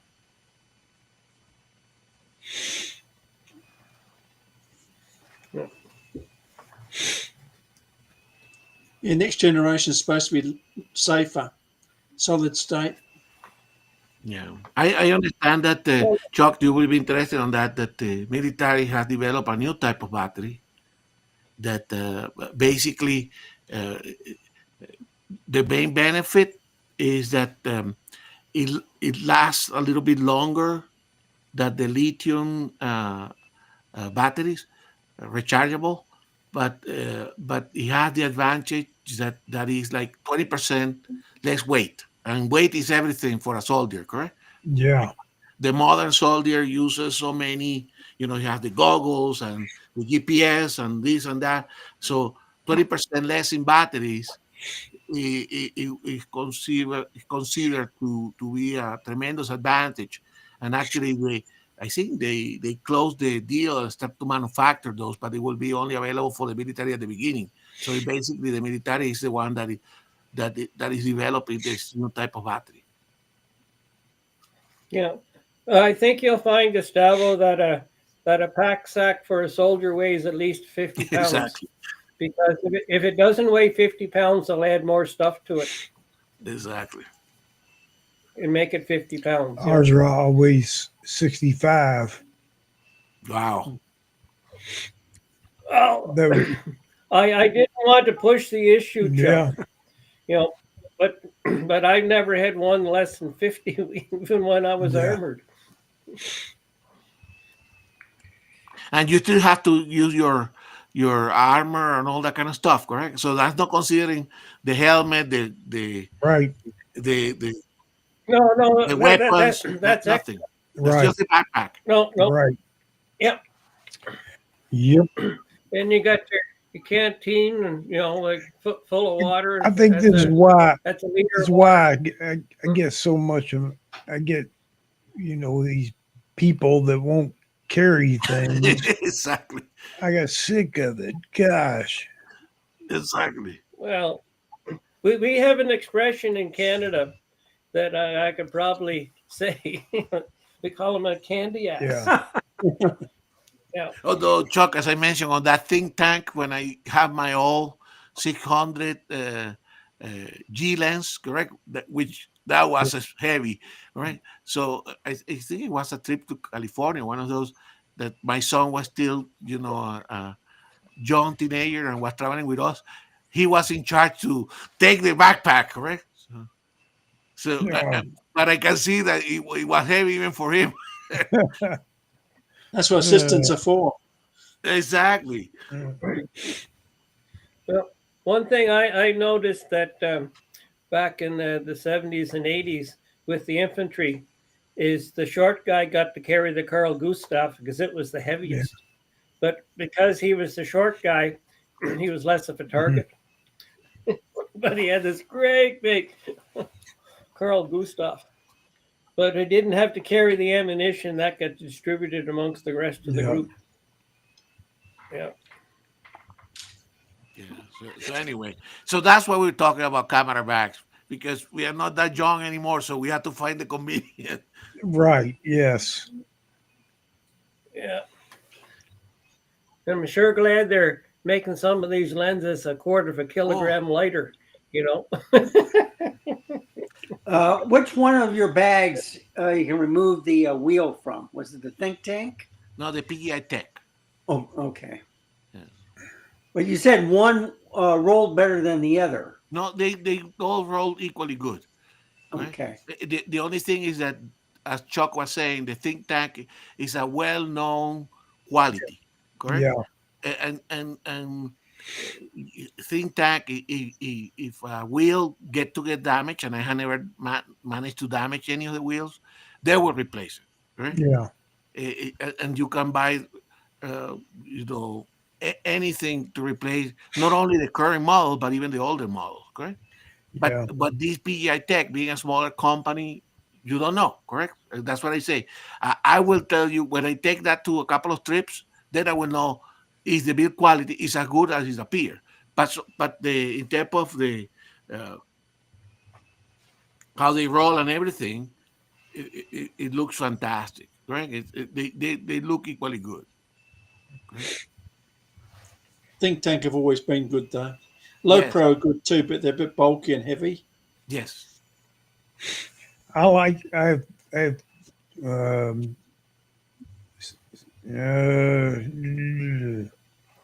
that's just two think bags.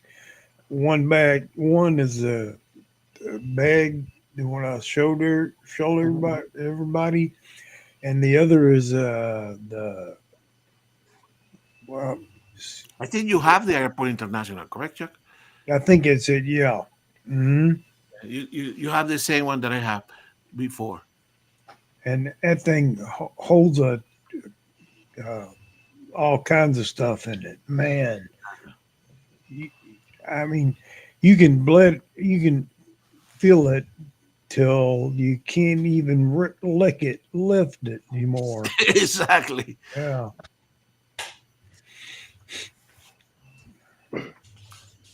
So that's about 110 pounds, is it, Chuck? Yeah. I mean, you can just keep filling stuff. Yep.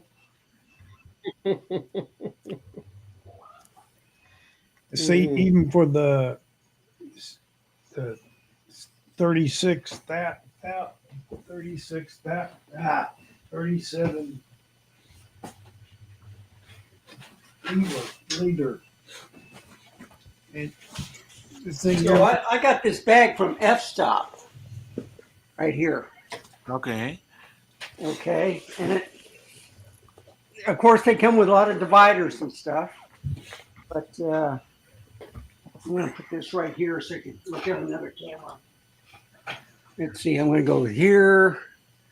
I'm going to go here to here. All right. And then I'm going to bring this down so you can see the whole bag. Also this down right there. Okay. So I took a lot of dividers out, but I got the 100 to 400 right there. And, you know, they give you these bags or these things for the lenses, but I never use them.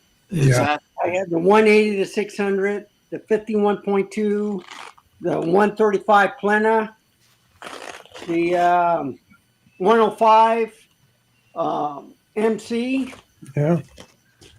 and then, of course, the 85 1.2. So all my big Camera. glasses right here. That's a great bag. Yep. So it comes with, sorry about that. It comes with a thing, but what I did was I got me a kind of like an old luggage rack, and I got another one of these with all the Nikon lenses, and then I used the camera bag strap to wrap around it so it'd stay on that thing. And that's what I move my other lenses with. This Yeah. one I just pick up. Yeah. But yeah, So, it's heavy with How all heavy that. is that, Randall? What? How heavy is it? About 25 pounds, 30. No. The bag itself, Well, the way you've got it loaded there. yeah, it's about 35. Okay. That's with those lenses. I think the other one's heavier. That's why I have it on the cart. Yeah, we'll go back. Yeah, because that's too heavy for carry on here. Yeah, and and I only put that in the car. I would never take it on an airplane because it's all cloth. Yeah. It is protected and Yeah. padded, but I wouldn't trust it. Being in the post office, you see people just throwing stuff, and that gear. And I'll talk about FedEx. Yeah. I even had some damage from UPS, but they're probably the best that protects your stuff. But something like that, I would carry small. Either a film camera or my Q3 with me. But I've been also dealing with the Ricos, small point and shoots. Mhm. So I just picked up a Sony RX107, and now go with my Sony RX100 Mark V. So I got 18 all the way to 200 millimeter coverage, and that's pretty good. It's autofocus is good. I'm just surprised that Nikon hasn't gone that route with the telephoto. They did have the single lenses, like the 28 millimeter and stuff with the what was it that they were called? The one with the actor that used the small Nikon cameras. Mm. What was it? He had the TV commercials. I don't know. But it's the old Nikon point and shoot, but it was just a fixed lens. Okay.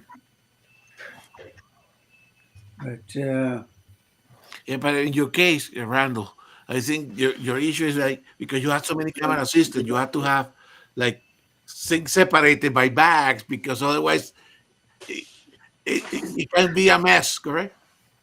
yeah, so this is for my Canon 200 to 800, but the 180 600 I usually put in here also. If I just want to carry one extra lens. So the 180 to 600 and the 100 to 400 are usually the lenses I bring with me. And then I'll bring a couple of primes and a wide lens. So then of course the zoom, but yeah. Yeah, I don't know. It's funny because you would pick one lens and then you go into a certain area and you pick the wrong lens. So, Well, Randall, what I do is before I go out, I pick my lens, and then I only shoot what that lens is capable of shooting, and that's all I look for. so I would take, let's say if I went into the Rocky Mountains, Colorado, visit my relatives, I would take me 180 to 600, 100 to 400 teleconverters, and then a zoom, for the short stuff, and maybe one prime.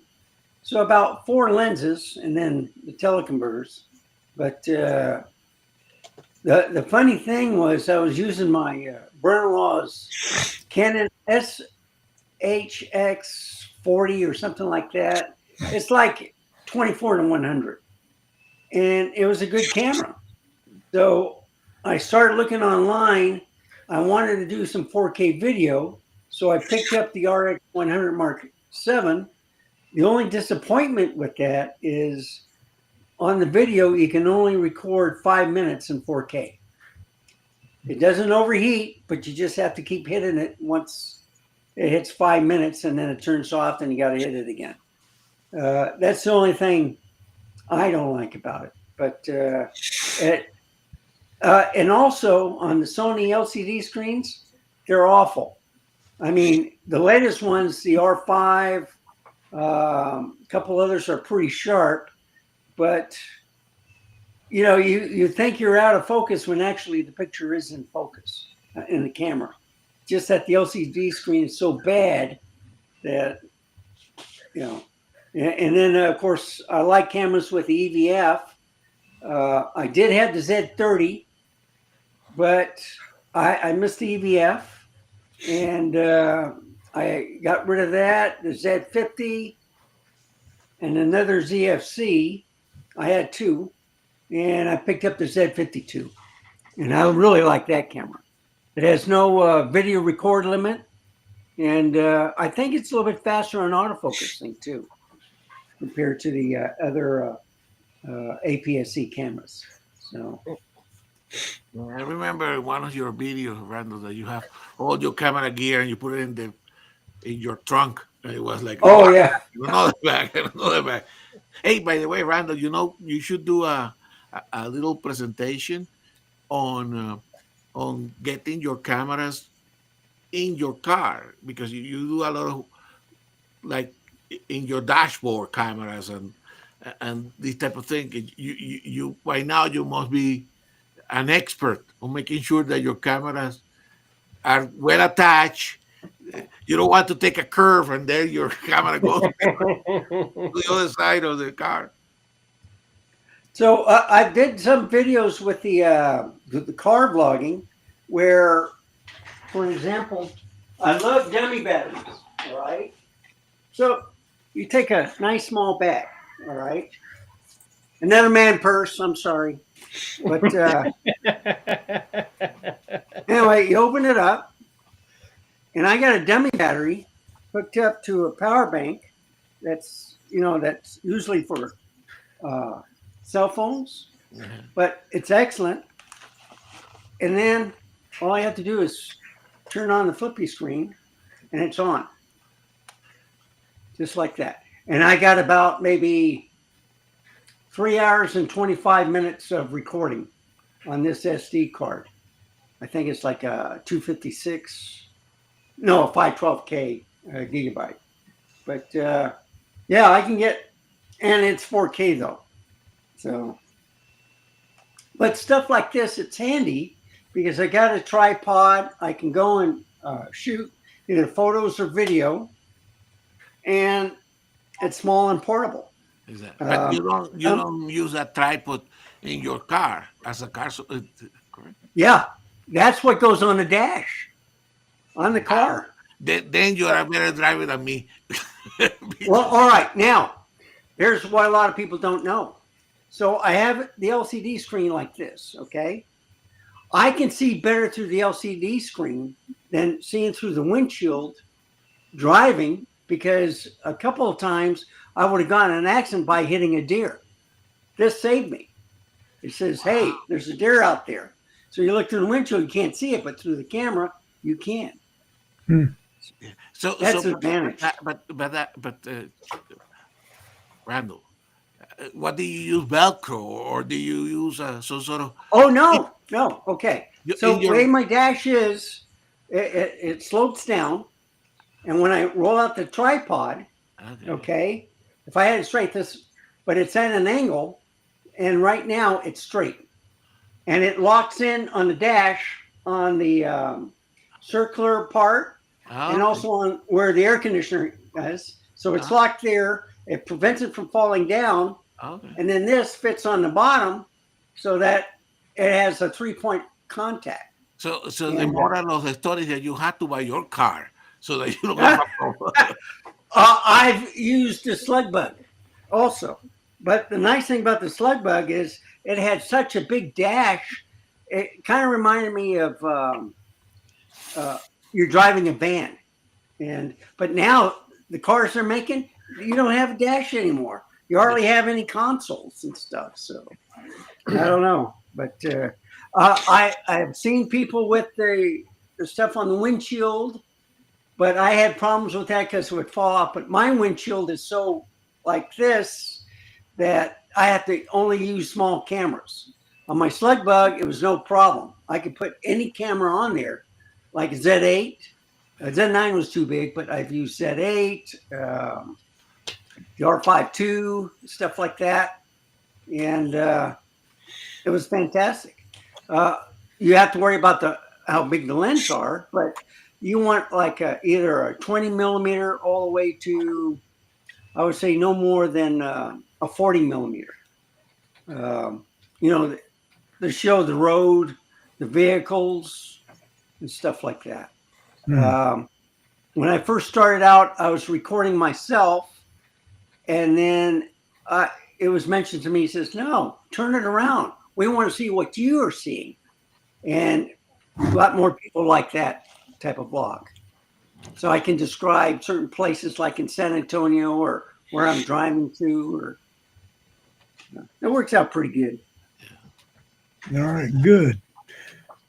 Everybody that likes what they're hearing, tell you go in the channel and buy me a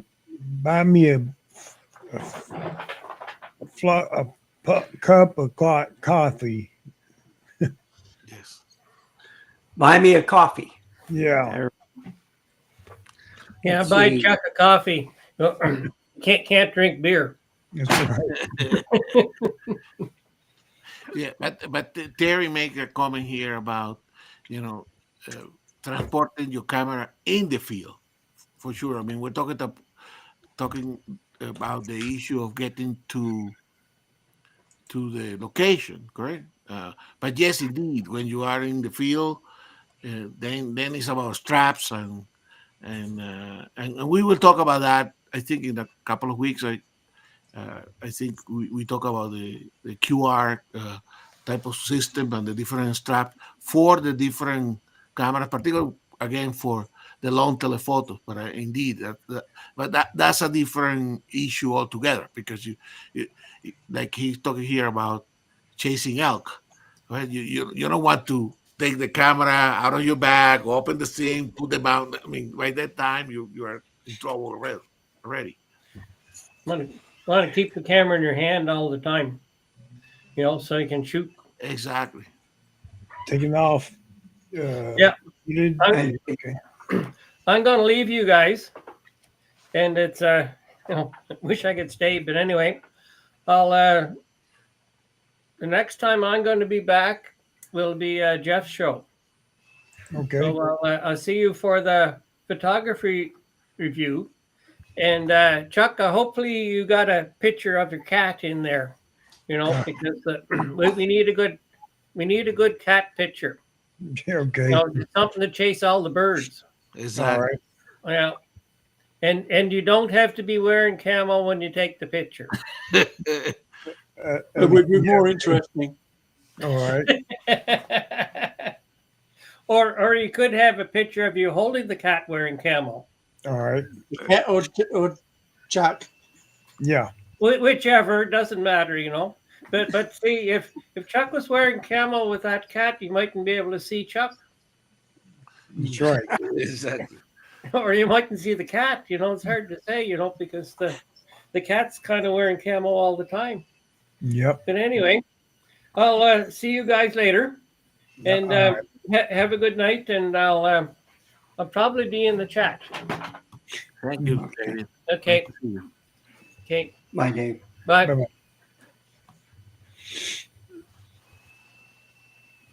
All right.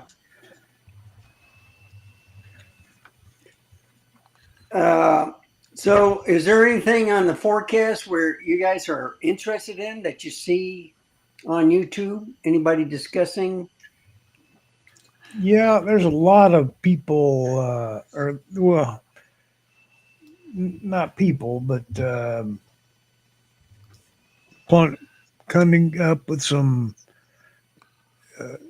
Z9 2 that with things there. and I haven't seen but one place that had Z73 inservation. So yeah, Well, I haven't seen much from Nikon. They are talking about lenses. What Well, was it? They had the 1.4s coming out.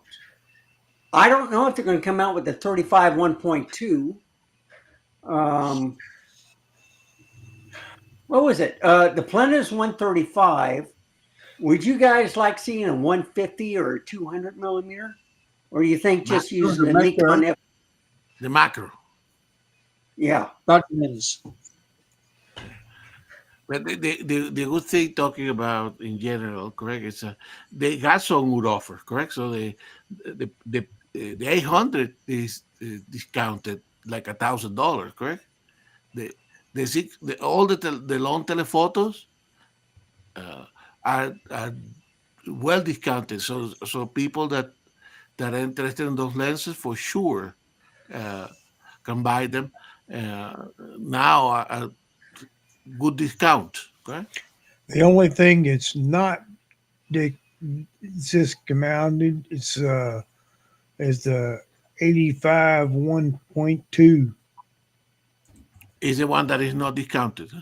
Yeah, Either on the plane, I think it's not discounted, but even I think yeah. even the 800 is discounted.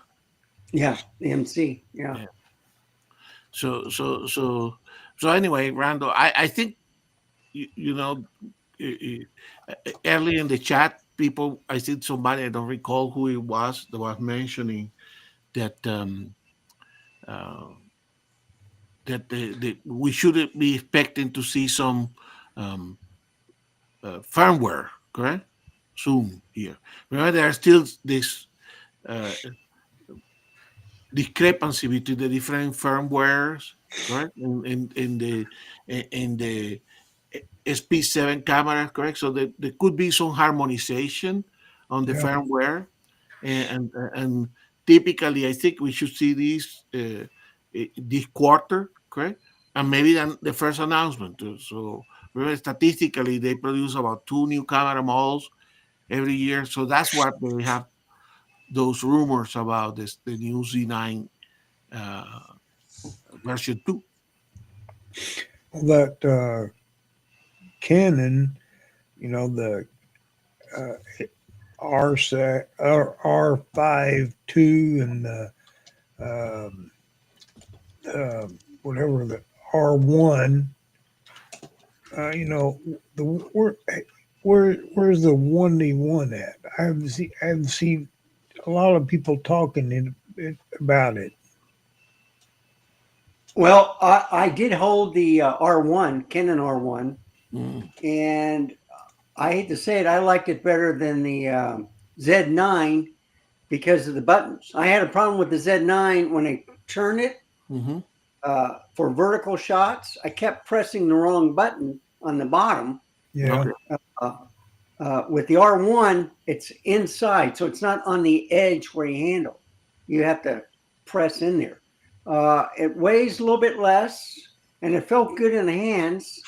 The only thing that got me was I was looking on the top of the camera for the power switch, and it was all the way on the bottom, Okay. the grip.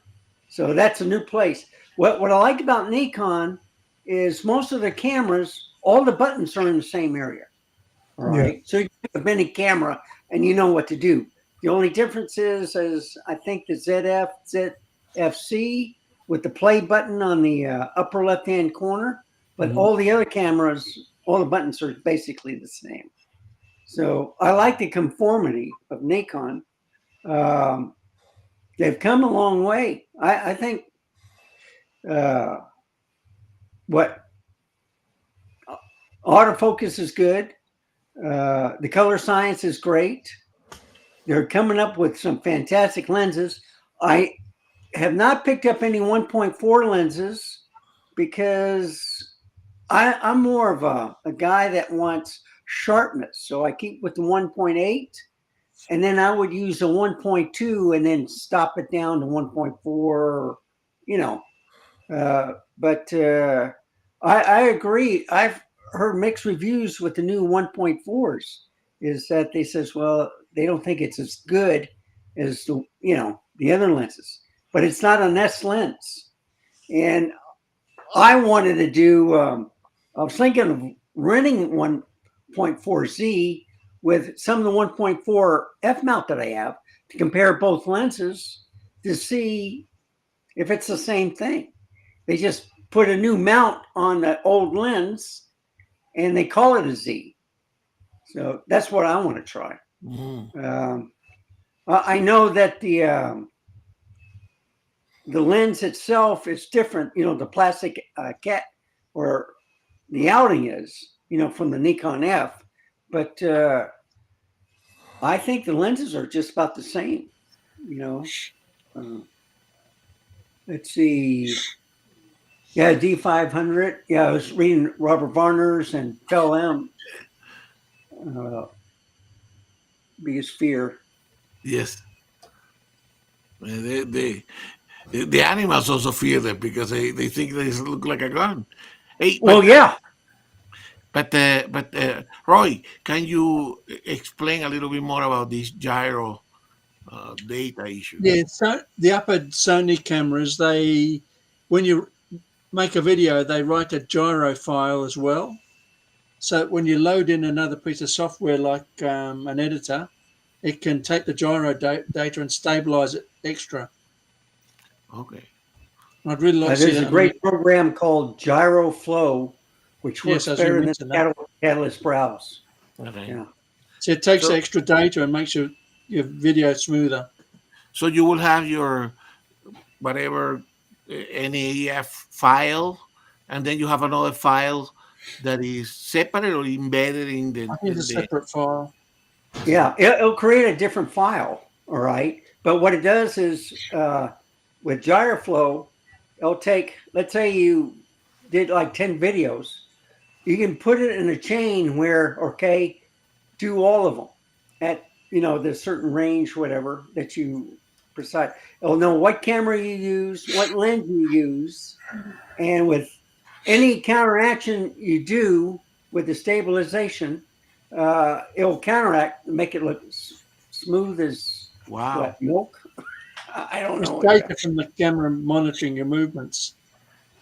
So that tells you that the limitation of the stabilization is not the gyro data, it's the actual software that is processed together with the images. Because if you can do it externally in your PC with the software, it's using the same data, correct? Well, you see, Sony writes algorithm. Java data, Canon and all the others don't. And I think that's one thing that Nikon should look into. Is I do too. My hands are very shaky lately. Yeah. Yeah. Yeah. Well, that's one of my biggest fears is I haven't played with my camlets because I have no good feeling in my rough hand. Well, Chuck, there is something for that called a tripod. You have to attach it to your tripod and then play with the tripod. Yeah. And I've got plenty of tripod. Yeah.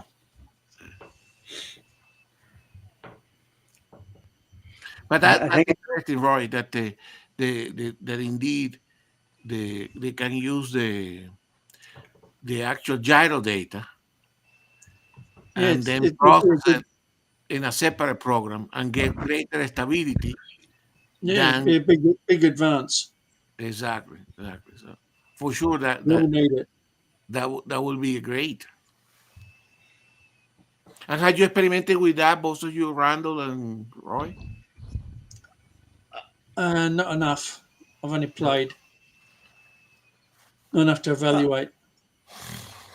Well, I have evaluated it. I want a camera that's perfect where you don't have to use any software. And most of them to stop the wobbling on the side, they crop it. And, you know, a lot of people, they wanted a 4K 60 with no crop. So with the Z6 III, that fixed it. But it just still crop at what, 100 and 120, okay, FPS. But that's only usually for slow motion or whatever you want to do with it. I got my cat right here. He wants attention. And anyway, yeah, you see, he's getting in there. He just he loves. And now, if he bites me, he's hungry. If not, he wants me to let him out. Now, I've told you the situation. He has a doggy door. He can go in and out anytime he wants to. But I think he's training me to say, look, I need to go out, open that door up. Yeah. It's your job. So how you doing, Roy, with your pros and everything? Are they still coming back to visit you and get? I don't like crows much. They're bullies. I like the kookaburras, the magpies, and the cockatoos. Had a lot of black parrots lately, which is good. They're very rare. Lots of rosellas. Lots of rosellas. Okay. You get pretty good. Beautiful birds down there. Yeah, they are. Yeah. I would love to have some of those. I love the parrots and things like that. Yeah. They're nearly all parrots. Kookaburras are probably my favourite, though. Yeah. Except the noise they make is very loud. They've got to be the loudest bird I've ever heard. So they just sleep in the morning, or they start with their? Oh, they'll sing all night. Oh, brother. Lovely birds. Yeah, he wanted some food. No, And then my dog woke up saying, well, if you're feeding him, he can give me something too. So uh, my wife doesn't like me feeding him because it costs a fortune. So, Chuck, let's share again here, because I'm still running a little bit down on my personal battery. So I think let's try to stop it here at 9:30. But before, or I need to go and check on my wife as okay. well. But let's share one more time. So for the photo review in 2 weeks' time, since we only have 30 photos. So you can put that on to remind everybody, the people that come late or watch the episode and look for that at the end of the show. Yeah. That they need to send the photos up. So share the screen if you can. Okay.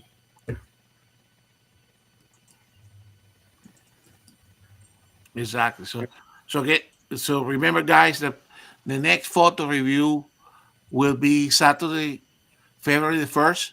For that week, at the same time of the light talk, we need to tune in into Jeffrey Neville Selected Image YouTube channel. Okay, for sure.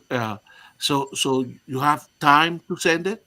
You continue to send those to Selected Imagery 1 at gmail.com, and the format is JPEG, 20 48 pixels on the long end, but slightly bigger is okay, provided you can email that to Jeff. The deadline is the Friday before the photo review, which in this case is January 31st. And if you can send it early, it's better, it's preferable. Please do include settings and a brief description of your photo in your email to Jeff. Okay, so we should have that in 2 weeks. It's our everybody's favorite channel. So for that week and only that week, we will go back to selected imaging, and we will have Jeff moderating the show. Okay, so that's what I have. And Chuck, we need to investigate the mystery that's what's going on with the YouTube channel here, that we cannot allow, that doesn't allow Jeff to check in. But for everybody that was here at the beginning of the show, uh, uh, we will get that sorted out. So hopefully next week he will be able to be with you there in the chat. Yeah. So that's what I have for today, Mr. Chuck. All right. Well, I'll tell you what. It was a lot of fun, but this has been tough for me with The call. oh man, it's I've been blowing my stone, man. Yes. But we have. Let me swap this. Yes. Let me stop sharing here so that we There can you go. All right. All right. Anyway, we had a lot of people. Wait a minute. Okay. There's been a lot of people at well, Motherhead. Just been it's been a lot of fun with everybody. It was very, very useful for everything that you put out today. Yes. And hopefully anybody would like to carry on. Yes. You'll be back here on the next Saturday For sure. for maybe it's a little bit more. Yes. I'm gonna say I got plenty of medic and everything to before. I just made never mind. I just made everybody's head spin. Yes. Yes. So anyway, I'm just having fun. For sure. So indeed, it was great to see everybody as usual. Yeah. Everybody in the chat, welcome. And sorry we did not have the chance to acknowledge everybody, but you know that you guys are all welcome here, and we have a great community. And I look forward to every Saturday evening. Is a way for us to get here as these channels, both Jeffrey Neville and AP Studio. This is like a giant photo club, correct? When we come and talk of our problems, camouflage and gear, and how do we carry this, and complain a little bit about what the camera manufacturers are doing. So see All you right. guys. I hope to see you next week. Yes, sir. Just everybody here. Ciao. Bye bye.